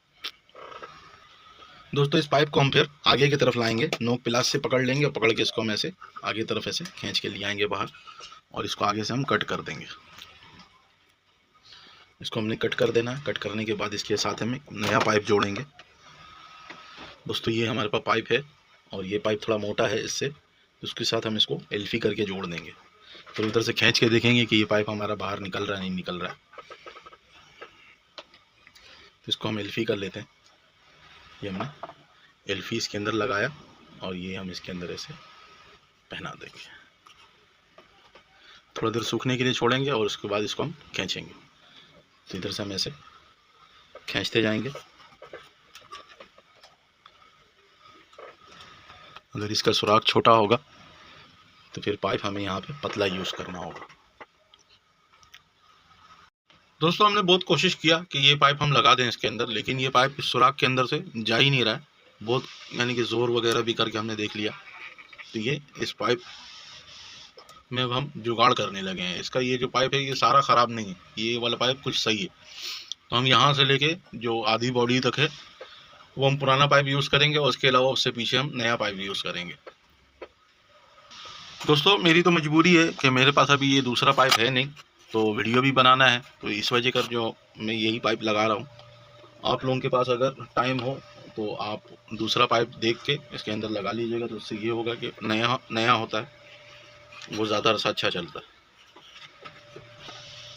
तो इसको मैं इधर से वैसे ही फंसा दूंगा और पीछे से इसके पाइप को हम जोड़ लेंगे। इसको मैं सुराख के अंदर ऐसे ही फंसाता हूँ। दोस्तों इस पाइप को मैंने इस तरीके से फंसा के और यहाँ पे हम एक कतरा एल्फी गिरा देंगे ऐसे। तो उससे ये होगा कि ये एक जगह पे टिका रहेगा, ताकि हम पीछे से कोई काम करें, इसको हिलाएं तो ये यहाँ से हिले नहीं, तो ये अपनी जगह पे टिका रहेगा। और ये फोम के अंदर ऐसे ही आपने इसको दबा के रखना है इसके मुंह को, तो ये सही काम करेगा। दोस्तों इसके मत्थे से पाइप हमारा यहाँ तक आ रहा है, तो इसको हम यहाँ से ऐसे कट कर लेंगे। कट करके हमने साइड में कर दिया जो इसका फालतू पाइप था, और इसके साथ हम दूसरा पाइप जोड़ेंगे ताकि हमारा काम आगे चल पड़े। तो हमने इस तरीके से इसके अंदर थोड़ा एल्फी लगा लेना है ताकि इसके अंदर कोई लीकेज वगैरह ना हो, और इस पाइप के साथ हमने इसको जोड़ लेना है।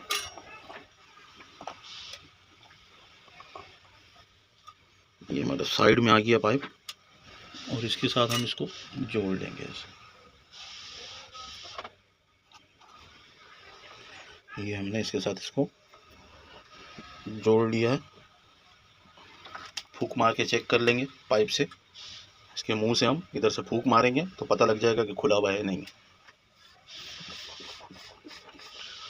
तो पाइप हमारा सही जुड़ गया अपने जगह पे। अब इसको हम नीचे की तरफ ऐसे निकालेंगे।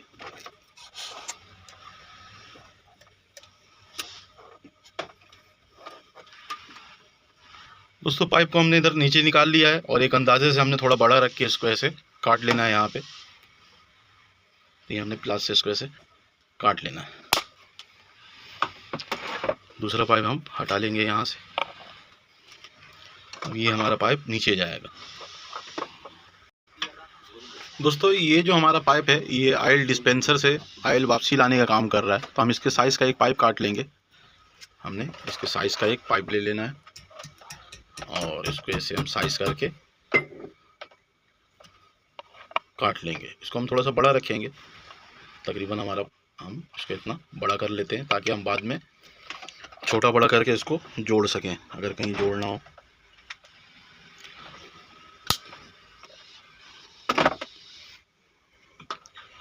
दोस्तों इसी तरीके से हमारा एक पाइप और लगेगा। ये पाइप है जो ऑयल ऊपर पहुंचाने का, डिस्पेंसर के अंदर पहुंचाने का काम कर रहा है। तो जो हमारा पंप के ऊपर पाइप लगा हुआ है, इस पाइप के साथ इसको हम माप कर लेंगे। अगर इसके साथ ये सही आ रहा तो हम यही पाइप लगा देंगे। तो दोस्तों ये पाइप हमारा सही है, बड़ा भी है काफ़ी, तो हमें जिसे ज़रूरत पड़ेगा हम इसे काट के इसको लगा देंगे। दोस्तों इसका ये जो डिस्पेंसर पे पाइप आएगा हमारा, दो पाइप, तो इन दोनों को हम यहाँ पे लगा लेंगे। इसको हमने इस तरीके से ऐसे यहाँ पे कर लेना है, और इसी तरीके से हमने दूसरा पाइप भी इसके अंदर ऐसे डाल के नीचे की तरफ लेके जाना है।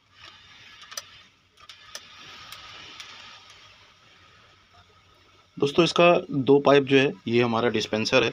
इसके अंदर जो हमने छोटा वाला पाइप लगाया है वो वाला पाइप हम फेंकने वाले साइड पे लगाएंगे। तो ये हमने एक इसके अंदर लगा दिया, और दूसरा पाइप जो हमारा ये हमारा रिटर्न जो ऑयल इसके अंदर जमा हो जाएगा उसको रिटर्न ले जाने का काम करेगा। तो इसको हमने ऐसे यहाँ पे लगा लेना, और लगाने के बाद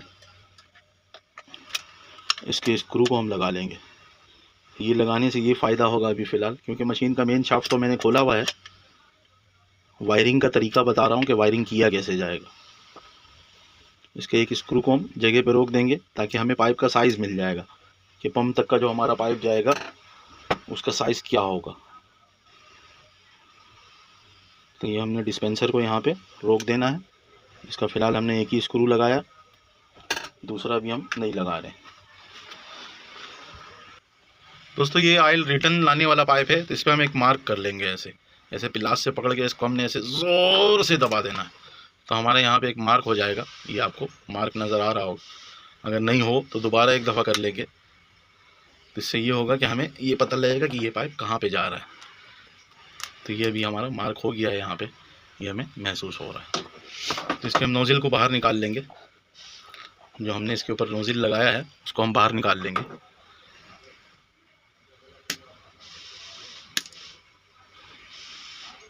नोज़ल के हिसाब से पाइप हमारा बिल्कुल सही है, लेकिन ये जो मशीन के अंदर सुराख वगैरह बना हुआ है जहाँ से पाइप गुजर के आगे जाएगा, उसमें बहुत ज़्यादा फंस रहा है, जाम हो रहा है। बाकी ये स्टैंडर्ड साइज़ है, इसलिए मैं यही साइज़ पाइप का मंगवाता हूँ। तो दोस्तों ये 3 पाइप हमारा आ गया है। ये एक पाइप जो है ये हमारा निडल बार के पास से आ रहा है, और ये 2 पाइप जो डिस्पेंसर से आ रहा है। तो हम यहाँ पे इसका जो सपोर्टर पट्टी है, पाइप सपोर्टर पट्टी, वो लगाएंगे। वो हमारा यहाँ पे इस तरीके से लगेगा। तो हम इसके अंदर एक एक पाइप चढ़ाते जाएंगे। पहले ये एक लगा लेते हैं।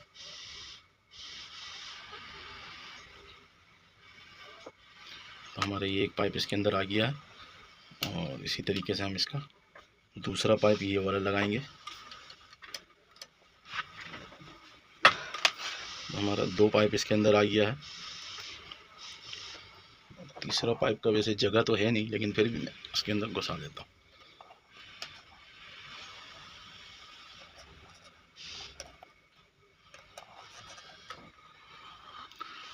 दोस्तों पाइप सपोर्टर पट्टी के अंदर जो है 2 ही पाइप आ रहा है, तीसरा इसका आ नहीं रहा है। तो हम क्या करेंगे, तीसरे पाइप को इसके साथ तार के साथ बांध देंगे। इसको हम अंदर की तरफ ऐसे नीचे की तरफ निकाल लेते हैं।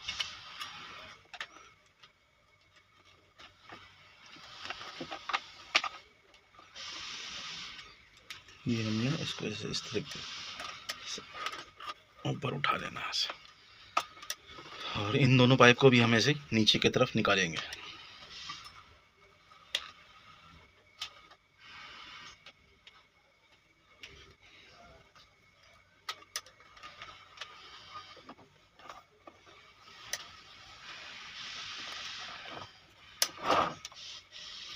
दोस्तों 2 पाइप तो पहुंच गया, तीसरा नहीं दिख रहा है। ये 2 इधर आ गया, तीसरा भी नीचे ही है। तो तीनों पाइप हमारा जगह पे आ गया है। इसको हम यहाँ पे टाइट कर लेंगे इसके स्क्रू के साथ। दोस्तों इसको स्क्रू को हम यहाँ पे ऐसे टाइट कर लेंगे, इसको सीधा कर लेंगे ऐसे, ताकि ये पाइप हमारा किसी चीज़ के साथ टकरे नहीं। और इसको हमने अच्छी तरीके से टाइट कर लेना है। अब इसी तरीके से इसके अंदर जो ये तीसरा पाइप है, इसको हम ऐसे इस तरीके से इधर बाहर निकालेंगे।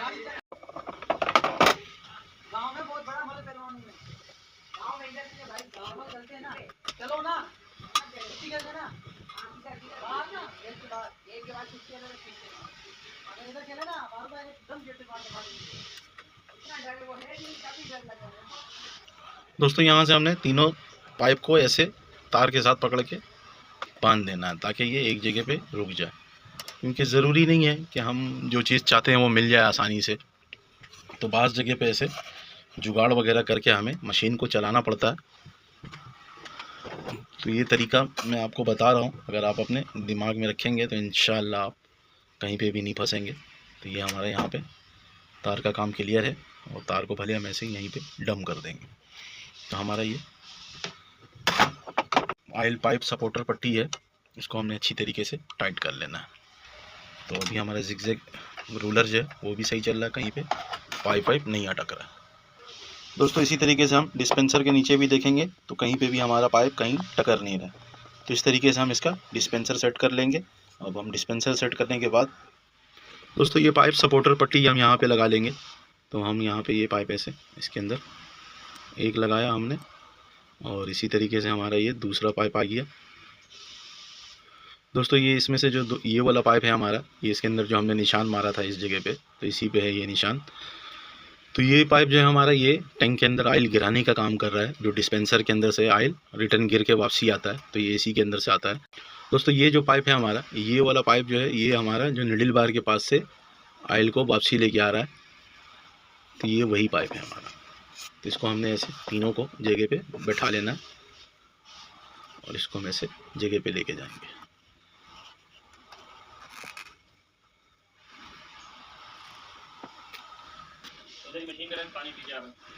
दोस्तों इसके एक स्क्रू मैंने लगा लिया है, और दूसरा स्क्रू को भी इसी तरीके से हमने जगह पे सेट कर लेना है।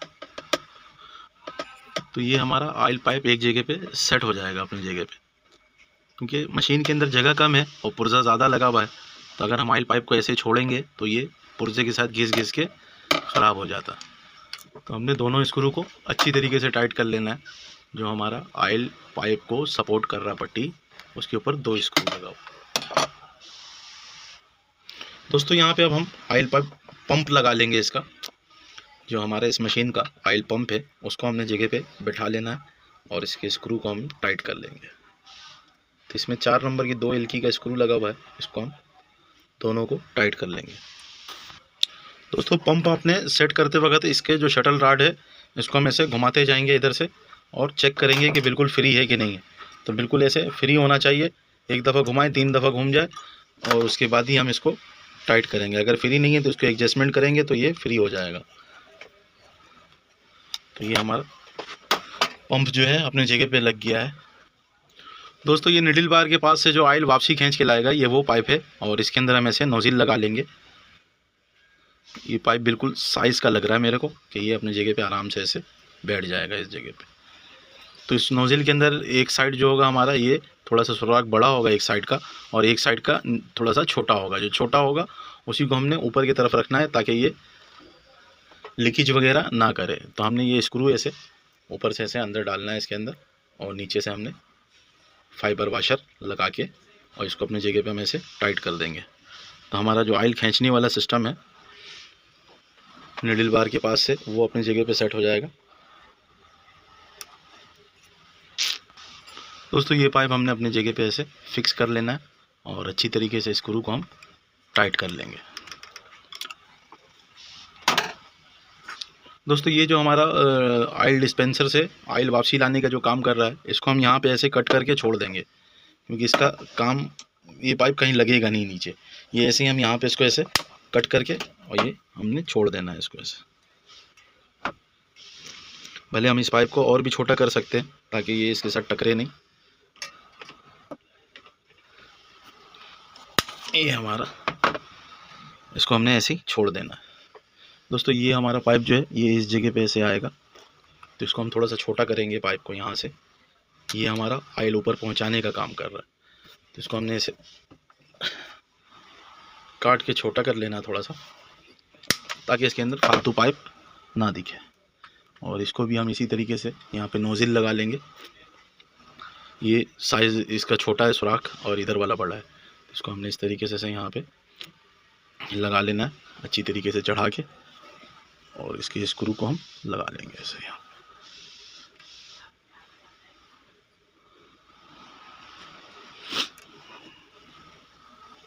दोस्तों इस नोज़िल को भी हम यहाँ पे ऐसे स्क्रू के साथ 2 वाशर लगा के अपने जगह पे टाइट कर देंगे।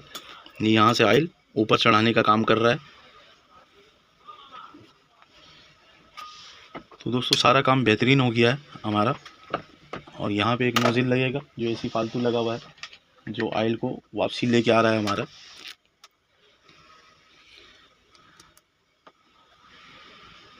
ये एक नोज़िल हमारा इस जगह पे लगेगा।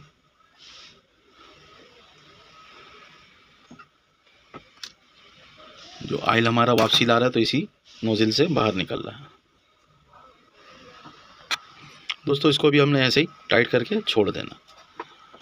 तो हमारा ऑयल पाइप का वायरिंग जो है वो मुकम्मल हो गया है। इसी तरीके से अगर आप ऑयल पाइप का वायरिंग करेंगे और पंप को चेक करेंगे कि पंप में अगर कोई मसला है तो आप इसी तरीके से चेक करके सही कर सकते हैं। का हमारा जिगजैग असेंबली लगा हुआ है, ये सारा किस तरीके से खोल के बाहर निकाला जाता है। इसका निडल बार ब्रैकेट किस तरीके से खोल के बाहर निकालेंगे।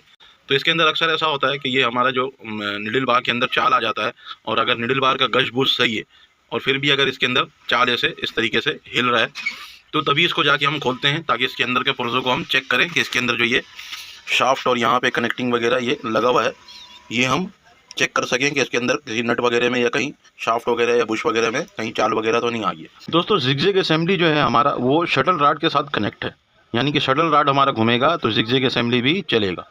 तो ये अभी जैसे नीचे से मैं इधर अगर नीचे से आप देखेंगे ये जो इसका शटल रॉड है इसको मैं ऐसे घुमा रहा हूँ। तो इसको घुमाने से क्या हो रहा है कि हमारा जो ये फ्रेम है पूरा, ये फ्रेम आपको दिख रहा होगा, ये ऐसे आगे पीछे होगा, ये आपको दिख रहा होगा।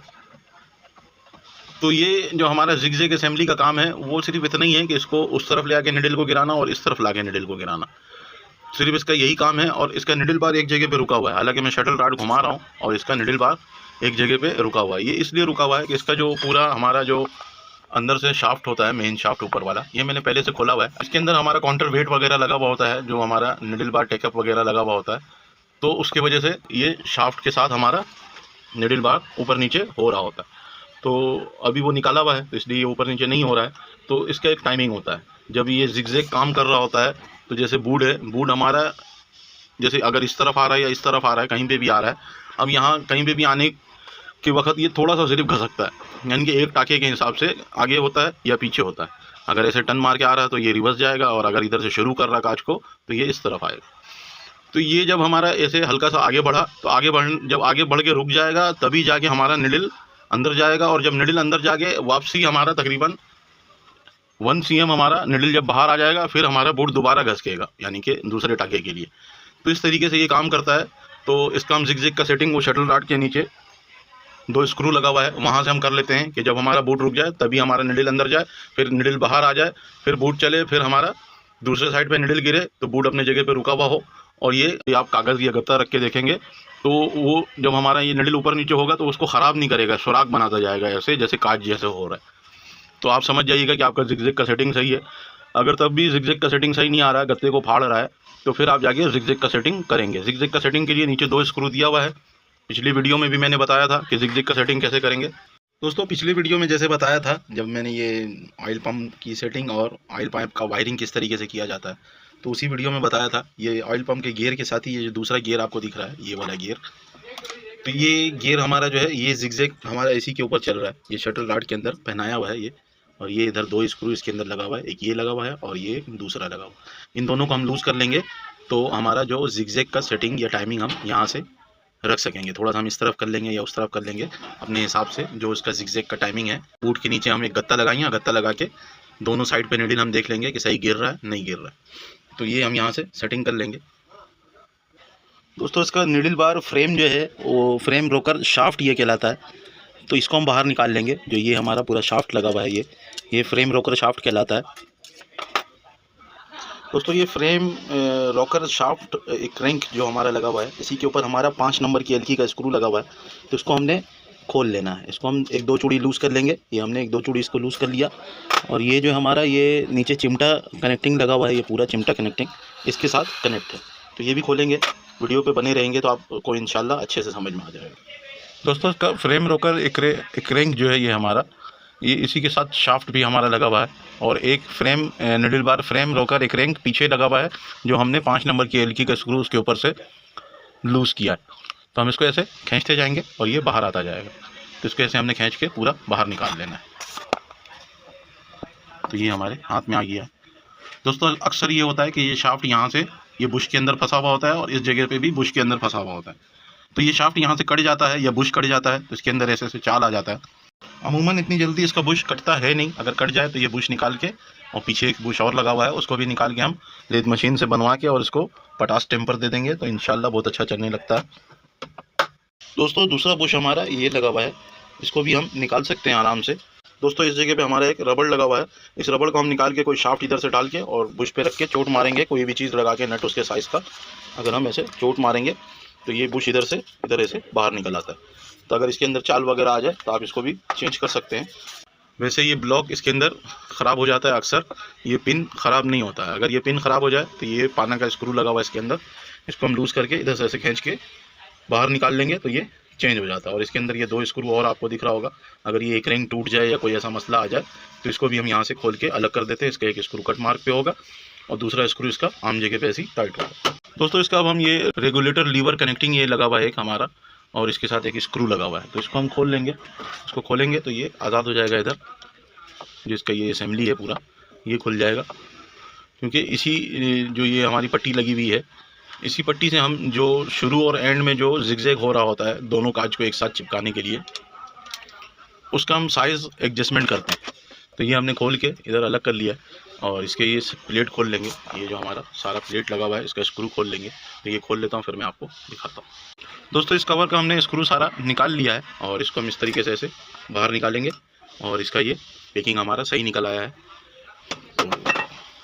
तो ये हमारा झूला लगा हुआ है यहाँ पे, इसी तरीके का एक झूला आप देखेंगे जो सिंगल निडल में लगा हुआ होता है, जो हमारा फिडोग असेंबली का टाका छोटा बड़ा करने में मदद करता है। तो उसी किस्म का यहाँ पे भी एक झूला बना के लगाया गया है, ताकि वो हमारे निडल बार को सपोर्ट करे। निडल बार को जिस तरफ हमने भेजना हो इस झूले की मदद से चला जाता है। ये हमारा फ्रेम एक रिंक, निडल बार फ्रेम एक शाफ्ट फ्रेम एक रिंक लगा हुआ है यहाँ पे। तो ये सारा हम खोलेंगे इसके अंदर से। इसके अंदर हमारा 2 स्क्रू लगा हुआ है। ये जो हमारा जिगजैग झूला है, काज मशीन के अंदर हम इसको जिगजैग झूला बोलते हैं, और सिंगर निडल के अंदर हम इसको, ये अक्सर आप जो कि 555 मशीन जो है उसके अंदर आपको इस किस्म का रिवर्स झूला नज़र आएगा। वहाँ पे हम रिवर्स झूला बोलते हैं, यहाँ पे जिगजैग झूला बोल रहे हैं इसको। दोस्तों ऐसे इसके अंदर एक सीधा शाफ्ट डला हुआ है जो यहाँ तक का बाहर आ रहा है, और इस लीवर को जब हम ऐसे उठाते हैं तो ये पूरे झूले को ऐसे नीचे लेके जाता है। तो इसी तरीके से हमारा जो ये चिमटा कनेक्टिंग लगा हुआ है, ये चिमटा कनेक्टिंग नीचे एक केम लगा हुआ है जो वाइट वाला जो गियर है, इस गियर के साथ कनेक्ट है। जब गियर हमारा शटल रॉड जब हमारे इस गियर को घुमाता है तो वो केम जो है आगे लगा हुआ है, केम के अंदर चिमटा कनेक्टिंग डला हुआ है हमारा। तो ये इसके साथ यानी कि वो घूम रहा होता है तो ये आगे पीछे ऐसे हो रहा होता है। तो हमारा जो जिगजैग लीवर है ये वाला लगा हुआ पूरा, ये जो लगा हुआ है इसको ऐसे आगे पीछे करवा रहा होता है, उसकी ये टाइमिंग होती है। अब हमने बाज़ जगहों पे जैसे शुरू में और एंड में जिगजैग को बड़ा करना है, यानी कि दोनों काज को एक साथ पकड़ ले, तो फिर क्या होता है कि जब हम ये लीवर है, ये लीवर जो दोनों साइड का जिगजैग मार रहा है, ये उसके साइज़ के हिसाब से इसके नटों को हम सेट कर लेते हैं। लेकिन हमने जब एक्स्ट्रा बड़ा जिगजैग लेना है यहाँ से, तो हमने छोटा साइज़ जो जिगजैग का कर लिया है। दोस्तों अगर जैसे हम नीचे से ये शटल रॉड इसका घुमाते हैं तो हमारा जो ये चिमटा कनेक्टिंग है ये आपको दिखेगा, ये ऊपर नीचे हो रहा है। तो ये उसी केम से हो रहा है, जो ये केम हमारा लगा हुआ है, ये सफ़ेद वाले गियर के साथ उस साइड पे केम लगा हुआ है, ये उसी केम से हो रहा है। तो उस केम का एक टाका फिक्स है कि इसको हमने इतना साइज़ रखना है। जैसे हमारा ये काज बन रहा है, यहाँ पे आपको दिख रहा होगा। अब ये काज हमारा इधर से अगर स्टार्ट होता है तो इधर ये पूरा ऐसे जिगजैग करते हुए यहाँ तक आया, और इसका एक साइज़ है कि ये इतनी टाका मारेगा। फिर इसी तरीके से जब यहाँ पे पहुँचेगा तो यहाँ पे इसको एक चौड़ा जिगजैग करना है, 5 टाके का या 4 टाके का एक चौड़ा जिगजैग करना है। जब ये चौड़ा जिगजैग करेगा तो चौड़ा जिगजैग ऐसे होगा कि जब ये खींचेगा ऐसे, ये इस तरफ ऐसे खींचेगा, क्योंकि ऑलरेडी यहाँ से जो जिगजैग का टाका हमने फिक्स कर दिया है वो उतना ही रहेगा। अब सिर्फ ये पलटी मार के आएगा जब इसका नीचे का फिट केम घूमेगा, जो नीचे हमारा बड़ा फिट केम लगा हुआ है इधर। तो ये फिट केम हम घुमा के आपको दिखाते हैं कि ये हमने इधर से लीवर ऐसे घुमाना है, तो हमारा ये इधर से जो ये पिन बाहर आया हुआ है, ये पिन यहाँ से जो बाहर आया हुआ है ये अंदर बैठने लगेगा। ये भी आपको दिखेगा, ये बैठ गया अंदर। ये अंदर बैठा तो उससे क्या हुआ, ये जो है ये इसने अपना पोजीशन को चेंज किया। पहले ये ऐसे ऊपर नीचे यानी कि दबा हुआ था ऐसे, जब ये पोजीशन को चेंज किया तो थोड़ा ऊपर आया। जब ऊपर आया तो ये जो हमारा एक रिंग लगा हुआ है इसके अंदर, ये वाला एक रिंग, ये एक रिंग हल्का सा ऐसे हुआ। जब ये ऐसे हुआ तो उससे क्या हुआ कि हमारा जो निडल बार का फ्रेम इसके साथ चल रहा है यहाँ पे इस रॉड के साथ, ये पूरा इस तरफ ऐसे आया, पूरे फ्रेम को इस तरफ किया, और फिर वो रिवर्स जाने लगा। जब ये काज इधर से हमारा जिगजैग करके, फिर जब ये इधर से ऐसे रिवर्स जाने लगा तो ये जब नीचे बैठेगा हमारा ये पिन, तभी जाके रिवर्स जाना शुरू करेगा। फिर इसी तरीके से जब दोबारा एंड में पहुंच जाएगा जिगजैग, तो इसका हमने फिक्स किया हुआ है, फिर एंड में पहुंच के फिर दोबारा ये चौड़ा जिगजैग करेगा ताकि दोनों मुंह बंद हो जाए, एक साथ हो जाए। तो फिर दोबारा हमारा ये लीवर जो है ये ऐसे खींचेगा। तो ये हमारे फिट केम के अंदर जो पुर्जा लगा हुआ है उसकी वजह कर ये चीज़ हो रहा है। तो ये हमारा रिपोस्टिंग लीवर लगा हुआ है यहाँ पे, इसको हमने खोल लेना है। इसके अंदर 4 नंबर की एलकी का 2 स्क्रू लगा हुआ है, इन दोनों को हम खोल लेंगे। ये एक शाफ्ट के साथ कनेक्ट हुआ हुआ है, जो शाफ्ट हमारा अंदर तक का गया हुआ है, और रेगुलेटिंग जो लीवर हमारा लगा हुआ है ये वाला। दोस्तों ये जो रेगुलेटिंग लीवर पट्टी है हमारा, ये इसके साथ कनेक्ट होता है, और इसके अंदर हमारा एक जो ये पूरा झूला लगा हुआ है ये एक शाफ्ट के साथ कनेक्ट है। तो इसके अंदर भी 3 नंबर का 2 एलकी स्क्रू लगा हुआ हमारा है ये, तो इसको हमने खोल लेना। ये हम 2-3 चूड़ी ज़्यादा खोलेंगे, ये कट मार्क होगा इसके अंदर लाजमी। और इसी तरीके से इस तरफ भी हमारा एक स्क्रू लगा हुआ है ये, तो इन दोनों को हम खोल लेंगे। तो ये दोनों स्क्रू हमने खोल लिया। अब इसका शाफ्ट जो है वो आज़ाद है, अब हम इसको आराम आराम से निकाल लेंगे बाहर। दोस्तों ये जो इसके अंदर शाफ्ट है, ये शाफ्ट के साथ कोई कॉलर नहीं लगा हुआ है। इधर से जो हमारा ये झूला है ये इधर बॉडी के साथ टच है, और इधर से ये जो लीवर है ये इधर से बॉडी के साथ टच है, तो इसके अंदर चाल ख़त्म हो जाता है। आपने भी अगर दोबारा लगाना है तो इसको दोनों को ऐसे आपस में ऐसे मिला के लगाना है। दोस्तों इस जगह पे हमारा एक रबड़ लगा हुआ है, इस रबड़ को हमने निकाल लेना है। वैसे ये रबड़ हम ऐसे आगे धक्का देते जाएंगे तो ये रबड़ उस शाफ्ट के साथ ही निकल जाएगा बाहर। तो रबड़ को हमने धक्का देके अंदर कर दिया है। दोस्तों पीछे से मारने में अड़ रहा है ये, क्योंकि रबड़ हमारा वो अंदर जाके अड़ रहा है, तो हम इधर से रिवर्स चोट मार रहे हैं, ये ऐसे शाफ्ट को हम पीछे की तरफ निकाल रहे हैं। तो ये हमारा लीवर जो है ये बाहर आ गया है। ये अगर इसके अंदर कोई मसला हो, अमूमन तो कोई मसला आता नहीं है, अगर ये चूड़ी वूड़ी इसका ख़राब हो जाता है तभी इसको खोलना पड़ता है, तो आप इसी तरीके से खोल सकते हैं। और इस शाफ्ट को हम और भी अंदर की तरफ ऐसे मारते जाएंगे, इधर से ऐसे धक्का देते जाएंगे यहाँ से शाफ्ट को पीछे की तरफ, तो शाफ्ट हमारा पीछे रबड़ को बाहर निकाल के, और शाफ्ट भी बाहर आ गया इस जगह से। ये आपको दिख रहा होगा, शाफ्ट यहाँ से बाहर आ गया और ये रबड़ अंदर चला गया था। तो शाफ्ट को हम यहाँ से ऐसे खींच के बाहर निकाल लेंगे। इसके अंदर ये 2 कट मार्क दिख रहा होगा, इसी कट मार्क के ऊपर पूरा झूला रुका हुआ है। दोस्तों ये पूरा जो हमारा असेंबली है, इसको हम ऐसे इधर से खींचेंगे तो ये हमारा बाहर आ गया, ये स्प्रिंग इसका गिर गया इधर नीचे, तो हमारा ये जिगजैग असेंबली पूरा खुल के बाहर आ जाएगा। इसी तरीके से अगर आप कोशिश करेंगे तो इंशाल्लाह आप पूरे जिगजैग असेंबली को खोल लेंगे आराम से। स्प्रिंग एक हमारा फंसा हुआ है सिर्फ, बाकी ये पूरा असेंबली हमारा खुल के बाहर आ गया। तो स्प्रिंग को भी हम आज़ाद कर लेते हैं। ये स्प्रिंग हमारा यहाँ पे थोड़ा अटका हुआ है, तो ये हमने यहाँ से निकाल लिया, और ये हमारा जिगजैग असेंबली है पूरा।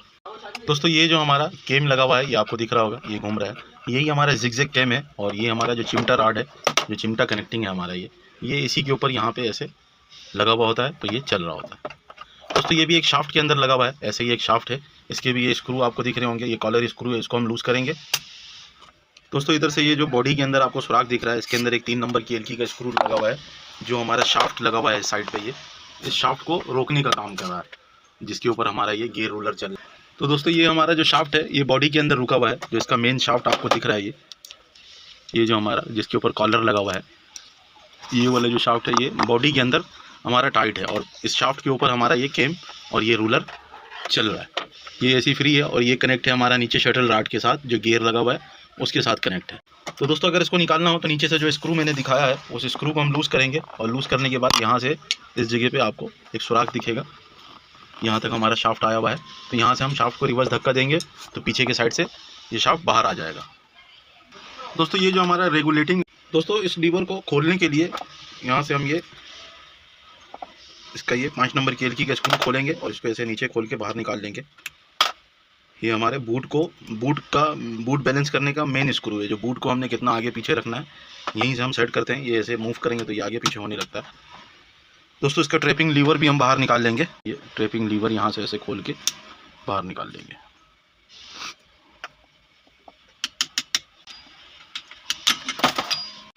दोस्तों ये ट्रैपिंग लीवर हमारा एक पिन ये लगा हुआ है, और ये हमारा एक स्प्रिंग है, ये छोटा सा शाफ्ट जैसा पिन बना हुआ है, तो इसको हम साइड में रखते हैं, और स्क्रू पाना से या इसके साइज़ का पाना ले लेंगे, और ये स्क्रू हम खोलेंगे तो हमारा जो केम है, फीड केम, वो बाहर आ जाएगा। इसको हम ऐसे खोल लेंगे।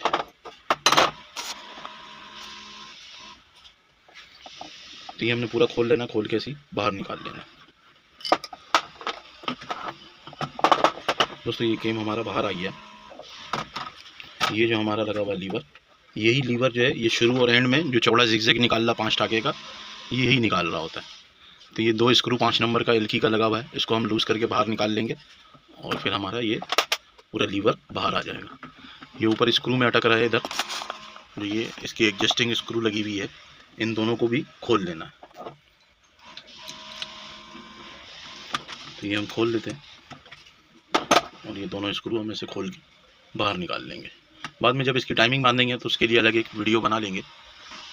दोस्तों ये एक स्क्रू मैंने खोल के बाहर निकाल लिया, और ये दूसरा भी निकाल लिया, और इधर से हम ऐसे नीचे से इसको निकालेंगे तो ये बाहर आ जाएगा। तो ये हमारा सारा सिस्टम बाहर आ गया। दोस्तों ये इस तरीके से मशीन के अंदर सेट होता है कि हमारा जो ये चिमटा कनेक्टिंग लगा हुआ है, ये इस लीवर के साथ हमारा कनेक्ट है, और इसके साथ हमारा ये शाफ्ट कनेक्ट है, और शाफ्ट के साथ हमारा आगे ये एक ब्लॉक कनेक्ट है, एक रैंक के साथ हमारा ये जो पिन लगा हुआ है, और उसके साथ हमारा ये निडल बार कनेक्ट होता है। तो इस तरीके से ये जब हमारा ये कनेक्टिंग है, ये ऐसे ऊपर नीचे होता है, तो ये इस राड को ऐसे हिला रहा होता है ये। तो जब ये राड हिल रहा होता है तो ये पूरा फ्रेम भी हमारा आगे पीछे हो रहा होता है। तो दोस्तों इसके अंदर चेक कर लेना है, इसके अंदर अगर किसी पुर्जे के अंदर आपको 4 बाल नज़र आता है तो आप उसको पुर्जे को चेंज कर लें, या लेथ मशीन से उसको बनवा लें, और बनवा के उसको फिट कर लें, तो मशीन आपकी अच्छी चलने लगेगी। दोस्तों होता कुछ ये है कि जिगजैग हमारा छोटा बड़ा इस तरीके से होता है कि जो ये हमारा झूला लगा हुआ है, अगर ये थोड़ा सा ऐसे ऊपर चला जाएगा, जैसे ऊपर चला जाएगा तो ये लीवर जो है ये अपनी पोजीशन को चेंज करेगा, और इसी तरीके से जब नीचे चला जाएगा तो ये अपनी पोजीशन को इस तरफ करेगा। तो ये जो हमारा ये नट वगैरह लगा हुआ है। यहाँ पे एक पिन लगा हुआ है, ये इस पिन के ऊपर ये सपोर्ट करता है ऐसे। जब ये पिन हमारा इधर ऐसे लगा हुआ होता है इसके साथ, जब ये पिन ऊपर की तरफ आता है तो हमारा जो कनेक्टिंग है ये ऊपर हो जाता है, और जब पिन हमारा नीचे चला जाता है तो कनेक्टिंग नीचे हो जाता है। जब कनेक्टिंग नीचे होता है तो ये रिवर्स का जो टाका मार रहा होता है काज, इस कनेक्टिंग की वजह से मार रहा होता है। जो हमारा काज इधर से स्टार्ट हुआ और फिर इधर आने लगा, तो ये रिवर्स में आने में तो हमारा जो ये पिन है ये ऊपर नीचे हो रहा है, तो ये रिवर्स आ रहा है, और दोबारा जब शुरू हो रहा है तो ये ऊपर हो जा रहा है, और जब एंड में जाके फिर जब रिवर्स आ रहा है तो ये नीचे हो जा रहा है। और ये ऊपर नीचे कौन करवा रहा है? ये हमारा केम करवा रहा है। ये केम इधर से ऐसे आता है, इधर ऊपर चढ़ जाता है तो ये ऊपर निकल जाता है, और इधर से ऐसे रिवर्स आता है ऐसे, जैसे इधर से ऐसे घूम के फिर रिवर्स आएगा तो ये नीचे हो जाएगा। तो इसी तरीके से हमारा जिग-जैग का जो नीडल का पोजीशन है वो आगे पीछे हो रहा होता है। दोस्तों ये झूले के अंदर ये पिन वगैरह लगा हुआ है, अमूमन तो ये पूरा झूला ही नया लेके लगाना पड़ता है अगर इसके अंदर कोई चाल वगैरह आ जाए। और ये जो चिमटा हमारा लगा हुआ है, ये चिमटा का जो सांचा बना हुआ है, अगर ये सांचा कट जाएगा तो ये चिमटा भी हमारा नया लग जाता है। इधर से स्क्रू खोलेंगे और ये पिन बाहर निकालेंगे यहाँ से, तो चिमटा हमारा अलग हो जाता है। शटल रॉड असेंबली पूरा होता है ये शटल रॉड असेंबली किस तरीके से पूरा खोल के बाहर निकाला जाता है अगर इसका कोई गियर वगैरह ख़राब हो जाए या बेल्ट वगैरह टूट जाए। जैसे ये हमारा गियर बेल्ट यहाँ पे लगा हुआ होता है, अक्सर इस मॉडल के अंदर अगर शटल के अंदर धागा वगैरह अगर फंस जाए कहीं पे भी, या ये रॉड जाम हो जाए किसी वजह कर, तो ये बेल्ट टूट जाता है। तो ये सारा किस तरीके से चेंज किया जाता है, या इसको शाफ्ट को किस तरीके से, शटल शाफ्ट को किस तरीके से खोला जाता है। इसी शाफ्ट के ऊपर हमारा ये पंप भी चल रहा है, ऑयल पंप, और हमारा जिग-जैग असेंबली भी चल रहा है। दोस्तों सबसे पहले इस शाफ्ट को हम हमेशा खोलते नहीं हैं, हम सबसे पहले इसके ऊपर कोई मिट्टी का तेल, अगर आप दुकान वगैरह में कहीं काम कर रहे हैं तो आप मिट्टी का तेल ले लें, और नाई की दुकान में जो फुआरा मिलता है वो 100-150 रुपये में मिल जाता है, तो आप उसके अंदर ऑयल को डाल लें और फुआरा कर लें। तो मैं तो कंपनी में ये मंगवा लेता हूँ, WD-40 है, तो WD-40 और मिट्टी तेल तकरीबन एक जैसा काम करता है। तो इसको मैं ऐसे शाफ्ट के ऊपर मार लूँगा। अगर जंग वंग होगा तो उससे ये फ़ायदा होता है कि वो जंग जो है वो नरम हो जाएगा और शाफ्ट को खींच के निकालना आसान हो जाता है। तो मैं ये लगा लेता हूँ सबसे पहले WD-40। तो ये मैंने तकरीबन लगा दिया है सब जगह पे। दोस्तों सबसे पहले हम इसका ऑयल पम्प खोल लेते हैं। तो दोस्तों दोनों नोज़िल हमने हटा लिया है, और अब यहाँ पे 4 नंबर की एलकी का स्क्रू लगा हुआ है, इसको भी हम खोल लेंगे। तो ये हम यहाँ से ऐसे खोल लेंगे, एक वाशर के साथ एक स्क्रू लगा हुआ है, और टोटल 2 स्क्रू पे ये पूरा पंप रुका हुआ है। दोस्तों ये दूसरा स्क्रू भी मैं खोलने लगा हूँ इसका, आप भी इसी तरीके से खोल लेंगे। वैसे ये खोलना ज़रूरी इसलिए है कि इसके पीछे ये हमारा स्क्रू लगा हुआ है, यहाँ पे ये स्क्रू पे एलकी हमारा लगेगा नहीं, तो इसलिए मैंने पंप को खोल के हटाया है ताकि काम करना आसान हो जाए। अब हम क्या करेंगे, ग्रिप प्लास से इधर से हम इस शटल रॉड को पकड़ लेंगे। इस जगह से हम शटल रॉड को ऐसे ग्रिप प्लास के साथ पकड़ लेंगे ताकि मजबूती से शाफ्ट हमारा एक जगह पे रोक सके हम उसको। दोस्तों ये हमने ग्रिप प्लास लगा लिया है। अब हम पीछे के साइड पे बिल्कुल इधर अंदर से यहाँ से एक 4 नंबर की एलकी का स्क्रू वाशर के साथ लगा हुआ है, इसको खोल लेंगे। तो इधर ये एलकी हम फंसाएंगे और इसको ऐसे खोल देंगे, तो ये हमारा स्क्रू खुल गया है। इसके साथ एक वाशर लगा हुआ होगा, और ये वाशर भी हमारे स्क्रू के साथ निकल आया है। इसको हम साइड में रखते हैं। दोस्तों ये गियर हम खोल लेंगे। ये 2 नंबर की एलकी का स्क्रू यहाँ पे लगा हुआ है, इन स्क्रू को हम थोड़ा थोड़ा 2-2 चूड़ी 3-3 चूड़ी ऐसे लूज़ कर देंगे, और इसके दूसरे स्क्रू को भी इसी तरीके से खोल लेंगे। तो ये हमारा जो पंप को चला रहा है वो वर्म गियर है ये, और यहाँ पे ये जो गियर लगा हुआ है ये हमारा जिग-जैग जो असेंबली पूरा है उसको चला रहा है ऊपर। तो ये हमने इसको लूज़ कर लिया है, और लूज़ करने के बाद ये भी फ्री है दोनों। और इसी तरीके से हमारा इस बेल्ट गियर के नीचे 3 नंबर की एलकी का स्क्रू लगा होगा, एक ये लगा हुआ है, तो इसको भी हम खोल लेंगे। ये हमने यहाँ से ऐसे 3 नंबर की एलकी फंसा के और इसके गियर को खोल लेना। एक स्क्रू हमने खोल लिया है, और दूसरा स्क्रू भी हम इसका ऐसे ही खोल लेंगे। तो हमारा शाफ्ट है ये अभी आज़ाद हो गया बिल्कुल। दोस्तों इसके अंदर जो हमारा ये बेल्ट गियर वर्म लगा हुआ है ये जाम हो रहा है, तो इसको हम यहाँ पे ऐसे ग्रिप प्लास से पकड़ लेंगे। तो ये मैंने इसको ग्रिप प्लास से यहाँ से पकड़ लिया है। शटल होल्डर को हम इधर से प्लास से पकड़ लेंगे, और प्लास से पकड़ने के बाद इसको हमने ऐसे मजबूती से पकड़ लेना, और पकड़ने के बाद इसको हम ऐसे ऐसे हिलाएंगे। तो ये जब हम ऐसे ऐसे हिलाएंगे तो ये शटल रॉड हमारा जब हम इधर से पकड़ लेंगे तो एक जगह पे रुक जाएगा, और जो हमारा ये गियर वर्म है इसके अंदर जो जंग आया हुआ है ये नरम हो जाएगा, क्योंकि इसका एरिया थोड़ा सा ज़्यादा लंबा है इसलिए इसके अंदर जंग आ जाता है, और ये खुलता भी नहीं है बार बार शाफ्ट इसका। तो इसको हम ऐसे नरम कर लेंगे ताकि आसानी से निकल जाए। तो शाफ्ट को हम ऐसे इधर से थोड़ा सा ऐसे पीछे की तरफ ऐसे धक्का देंगे, और शाफ्ट के अंदर जो जंग है उसको हम नरम कर लेंगे। दोस्तों शाफ्ट को हम ऐसे हाथ से घुमा के देख लेंगे। अभी ये हमारे हाथ से घूम रहा है। अभी ये ऐसा लगता है कि इसके अंदर नरम हो गया, तो इसको हम ग्रिप प्लास को यहाँ से हटा लेंगे। जो हमने यहाँ पे ग्रिप प्लास फंसाया हुआ है इसके अंदर, इसको हमने हटा के साइड में रखना है और ऐसे हम चेक कर लेंगे। तो अभी ये बिल्कुल आपको लग रहा होगा नरम हो गया, हलवा जैसा।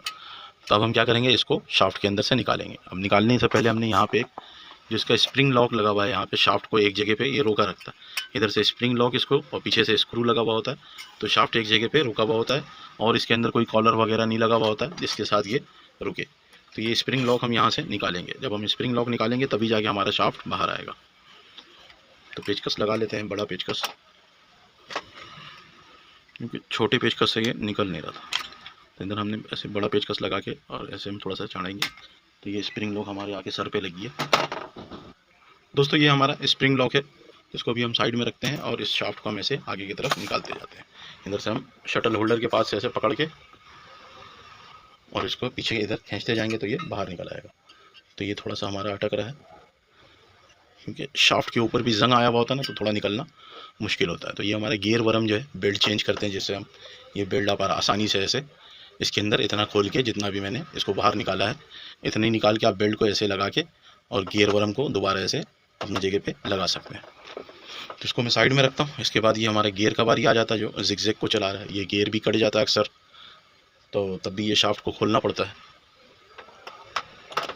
दोस्तों ये हमारा जो ऑयल पंप का गियर है, ये भी अगर कट जाए तो आप इसी तरीके से खोल के शाफ्ट को निकाल सकते हैं। दोस्तों ये हमारा शाफ्ट यहाँ से बाहर आ गया। ये शटल रॉड है पूरा हमारा। दोस्तों ये दो बेरिंग भी इसके अंदर लगा हुआ है, एक इस तरफ लगा हुआ है और एक इस तरफ लगा हुआ है। तो अगर इसमें भी कोई मसला आ जाए तो ये भी आप आसानी से चेंज कर सकते हैं। ये बॉडी के अंदर लगा हुआ है, ये हमने एक निकाल लिया है। बेरिंग आपने जब भी लगाना है जेन्युइन बेरिंग लगाना है। ये हमारा शटल रॉड सिर्फ इसके साइज़ का बना हुआ है, जो ये सुराख है इसके साइज़ का बना हुआ है, इसके साथ अटैच नहीं होता, इसके अंदर जाम नहीं होता है। इसी तरीके से कोई भी शाफ्ट हो, मतलब मोटा हो पतला हो, अगर वो बेरिंग के ऊपर चल रहा है तो वो जो शाफ्ट है वो उस बेरिंग के अंदर वाले सुराख के साइज़ का होता है, उसके अंदर जाम नहीं बना हुआ होता है बिल्कुल। तो जैसे मैंने इसको आसानी से शाफ्ट को खींच के निकाला, नहीं तो ये बेरिंग के अंदर से चोट मार के निकालना पड़ता अगर इसके अंदर जाम होता। तो इसको मैं बेरिंग को ऐसे बैठा दिया। इधर एक स्प्रिंग लॉक लगा हुआ है जो बेरिंग को रोक के रखता है। दोस्तों ये हमारा शटल रॉड असेंबली है। अगर आपकी मशीन में गियर वगैरह में कोई मसला आ जाता है, ये 781 और 780 में 19-20 का फ़र्क है।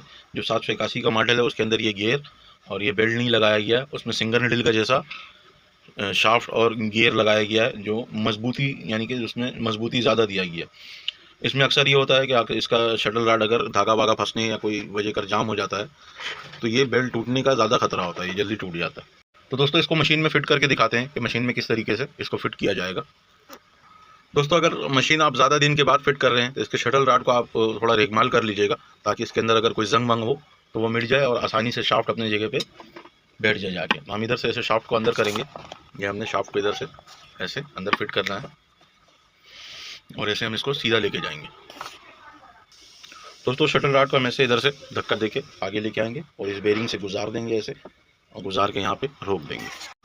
दोस्तों शटल रॉड को हमने यहाँ पे रोक लिया है, लाके इस जगह पे ऐसे रोक लेना है। रोकने के बाद ये जो हमारा ऑयल पंप वाला गियर है जो ऑयल पंप को चलाएगा, इसको हम लगा लेंगे यहाँ पे ऐसे, और शटल वाले शाफ्ट को इसके बीच से इधर ला के ऐसे रोकेंगे। और रोकने के बाद फिर हम ये गियर लगाएंगे। इस गियर को लगाने में आपने ये चीज़ नोट करना है, इसको ऐसे नहीं लगाना है।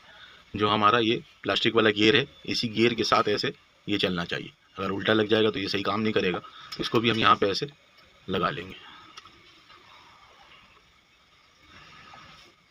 दोस्तों उसको आराम आराम से हमने ऐसे बैठा के गियर को इधर शाफ्ट के अंदर बैठा लेना है, और बैठाने के बाद शाफ्ट को हम ऐसे आगे ले आएंगे।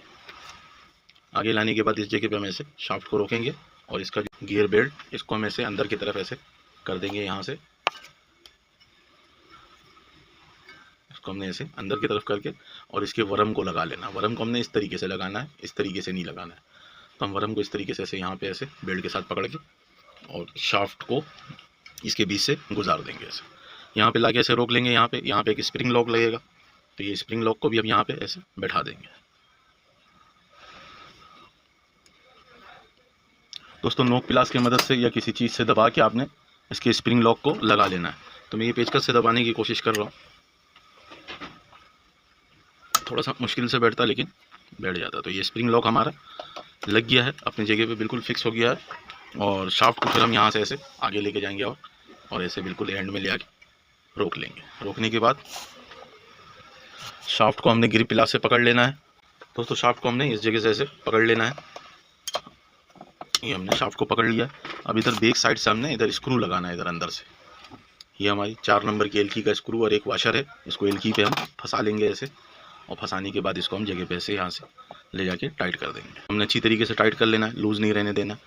यही समझ लें आपका शाफ्ट जो है, ये पूरे शाफ्ट को ये एक जगह पे रोकने का काम कर रहा है। ये शाफ्ट को ऐसे चाल इसके अंदर ख़त्म। इधर से स्प्रिंग लॉक लग गया, इधर से स्क्रू लग गया, इधर बीच में एक कॉलर है जो इस बॉडी के अंदर, इधर इस सुराख के अंदर से 2 स्क्रू लगा हुआ है 3 नंबर एलकी का, और यहीं पे वो कॉलर रुका हुआ है और वहीं पे हमारा ये शाफ्ट आके टाइट हो जाता है। तो इसको हमने अच्छी तरीके से टाइट कर लिया। करने के बाद ग्रिप प्लास को हम निकाल देंगे। दोस्तों ये अंदर के साइड पे एक रूलर आपको दिख रहा होगा, ये बेल्ट को टाइट करने का काम करता है। बेल्ट को यानी कि जब हम बेल्ट चढ़ा देते हैं तो बेल्ट उसके साथ लग के घूम रहा होता है ताकि बेल्ट थोड़ा टाइट चले। तो हम क्या करेंगे, उस रूलर के सीध में रख के इस वाला जो हमारा नीचे वाला गियर वरम है, इसको हम उसके सीध में रख के और टाइट कर देंगे ऐसे। तो इसके अंदर कोई कट मार्क वगैरह नहीं है कि दोनों स्क्रू को अच्छे से हम यहीं पे टाइट कर लेंगे। और टाइट करने के बाद जो हमारा ये वाला गियर है, क्योंकि शाफ्ट हमारा जो है ये अब एक जगह पे रुक गया है, ये आगे पीछे नहीं हो रहा है, क्योंकि उसको हमने यहाँ से फिक्स कर दिया, इधर से स्प्रिंग लॉक और पीछे से 4 नंबर की एलकी का स्क्रू लगा के। और इसी तरीके से इसके अंदर भी जो हमारा 2 गियर लगा हुआ है, इसके अंदर भी हमारा कोई कट मार्क नहीं है। तो इसको हमने इधर ऐसे इस साइड पे ऐसे बॉडी के साथ ऐसे लगा के और टाइट कर लेना है इसके स्क्रू को। दोनों स्क्रू को हम कहीं पे भी टाइट कर देंगे तो ये काम करने लगेगा। तो ये हमने दोनों स्क्रू इधर अच्छी तरीके से टाइट कर लिया है। और इसके अंदर भी कोई हमारा कट मार्क वगैरह नहीं है। जो हमारा जिग-जैग गियर है, इसके अंदर भी कोई कट मार्क वगैरह नहीं है। इसको हमने बिल्कुल ऐसे बराबर में ऐसे जो प्लास्टिक वाला गियर है और इस जो ये गियर है, इनको दोनों को आमने सामने करना है। अगर ये ऐसे आगे पीछे होगा तो सही काम नहीं करेगा। तो इसको हमने बिल्कुल आमने सामने करके और इसके भी दोनों स्क्रू को हम टाइट कर लेंगे। जो हमारी एलकी स्क्रू है, 2 नंबर की एलकी का स्क्रू है, इसको भी अब टाइट कर लेंगे। जब हम मशीन पूरी फिट करेंगे तो तब हम यहीं से खोल के जिग-जैग का टाइमिंग बांध लेंगे। और इस वाले गियर का कोई टाइमिंग नहीं है, ना ही इस गियर का कोई टाइमिंग है। इस गियर को बस ऊपर से बेल्ट के साथ चढ़ा देना ताकि इस शाफ्ट को घुमाना शुरू कर दे। और जब हम जिग-जैग की टाइमिंग बांधेंगे तो यहाँ से खोल के हम बांध देंगे। इसमें कोई कट मार्क नहीं होता है और ये खुद ब खुद अपना सही काम करेगा, क्योंकि ये सिर्फ ऑयल पंप को घुमा रहा है। और इसी तरीके से जो शटल होल्डर हमारा लगा हुआ है, इसके आगे शटल के अंदर तो कट होता है। जो शटल है हमारा, इसके जो छोटा सा शाफ्ट बन निकला हुआ है, यह कट होता है। तो आगे से तो इसको हम कट पे बैठा देते हैं। कट पे इसलिए बैठाते हैं कि इसका जो ऑयल का सिस्टम है शाफ्ट के अंदर, ये हमारा ऑयल का सिस्टम है, वो इस जगह पे आगे बैठे ताकि शटल को ऑयल मिलता रहे। और इधर जो हमारा 2-3 नंबर की एलकी का स्क्रू लगा हुआ है, इससे हम शटल की टाइमिंग बांधते हैं। और इधर आपको ये धागा दिख रहा होगा, ये धागा इस बुश के अंदर से इधर आगे फोम तक का आया हुआ है। इसके अंदर एक फोम गोल सा फोम लगा हुआ है और फोम के साथ धागा उस तरफ निकल के, और इधर ये धागा निकल के बाहर आया हुआ है। ये ऑयल में डूबा रहता है तो शटल को ऑयल मिलता रहता है। दोस्तों सारी चीज़ें फिट करने के बाद इसको हम ऐसे घुमा के देखेंगे तो इसी तरीके से ये बिल्कुल फ्री होना चाहिए, ज़रा भी जाम नहीं होना चाहिए। अगर ये ज़रा भी कहीं पे जाम होगा तो हमारा ये बेल्ट भी टूटेगा बार बार और इसके गियर वगैरह भी ख़राब हो जाएंगे। तो आपने इसको इसी तरीके से फिट करना है। इसका पंप फिट कर लेते हैं। दोस्तों ये हमारा पंप यहाँ पे ऐसे फिट होगा। 2-4 नंबर की एलकी का स्क्रू लगा हुआ है इसके अंदर। तो ये दोनों आपने लगा के इसको अपनी जगह पे रोक देना है और रोकने के बाद 4 नंबर की एलकी से इसको अच्छी तरीके से टाइट कर लेना है। दोस्तों ये हमारा 4 नंबर की एलकी का स्क्रू को हमने ऐसे यहाँ पे लगा के हल्का हल्का 2-2 चूड़ी टाइट करेंगे, ज़्यादा टाइट नहीं करेंगे। ऐसे हमने हल्का सा इसको टाइट कर लेना है और फिर इस शटल रॉड को हम ऐसे घुमा के देखेंगे। अब ये थोड़ा थोड़ा अटक रहा है तो हम क्या करेंगे, इसको हल्का हल्का ऐसे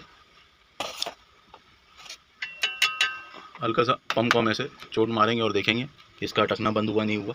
तो इसके शटल रॉड को हमने बिल्कुल ऐसे फ्री कर लेना है। तो ये अभी यहाँ पे बिल्कुल फ्री है, यहाँ पे बिल्कुल भी नहीं अटक रहा। तो इसी जगह पे हमने इसके स्क्रू को थोड़ा सा और टाइट करना, फिर इसके शटल रॉड को हम घुमा घुमा के ऐसे देख लेंगे कि जब हम एक दफ़ा घुमाएं तो ये खुद ब खुद ऐसे 3 दफ़ा घूम जाए। अगर ये ऑयल पंप हमारा सही फिट नहीं होगा तो ये जाम हो जाता है। जब जाम होगा तो ये बेल्ट को तोड़ देगा। तो ये इस जगह पे बिल्कुल फ्री है। इसके दोनों स्क्रू को हमने अच्छी तरीके से टाइट कर लेना। इसका ऑयल पाइप जो जहाँ से खोला था उसको हम उसी जगह पे दोबारा फिट कर देंगे। तो हमारा जो शटल रॉड का असेंबली खोलने और फिट करने का काम है वो ख़त्म हो जाएगा। इसके हमने नोज़ल के अंदर ऐसे नीचे से फाइबर का वाशर फंसाना है और इसको हम अपनी जगह पे ऐसे टाइट कर लेंगे। पहले हाथ से 1-2 चूड़ी चढ़ा देंगे और उसके बाद फिर हम पेचकस से भी इसको टाइट कर देंगे। तो ये हमारा एक पाइप अपनी जगह पे फिक्स हो गया। तो ये हमने इसको अपनी जगह पे बैठा दिया और इसी तरीके से ये हमारा दूसरा पाइप जो है ये इस जगह पे ऐसे लगेगा। दोस्तों इस नोज़ल को भी हम ऐसे जगह पे ऐसे टाइट कर लेंगे। दोस्तों उम्मीद करते हैं मेरी वीडियो से आप लोगों को बहुत कुछ सीखने को मिला हो। अगर कुछ सीखने को मिला है तो मेरी वीडियो को अपने दोस्त यारों के साथ लाजमी शेयर कीजिएगा और अपने जॉब पार्टनर के साथ भी लाजमी शेयर कीजिएगा। दोस्तों आप में से अगर कोई भाई मुझे पहली दफ़ा देख रहा है सुन रहा है तो मेरे चैनल को सब्सक्राइब कर लीजिएगा और बेल आइकन को भी लाजमी दबाइएगा, ताकि ऐसी कोई भी मैं टेक्निकल वीडियो बनाऊँ तो उसका नोटिफिकेशन आपको भी जल्द से जल्द मिल जाए। एंड दोस्तों अल्लाह हाफिज़।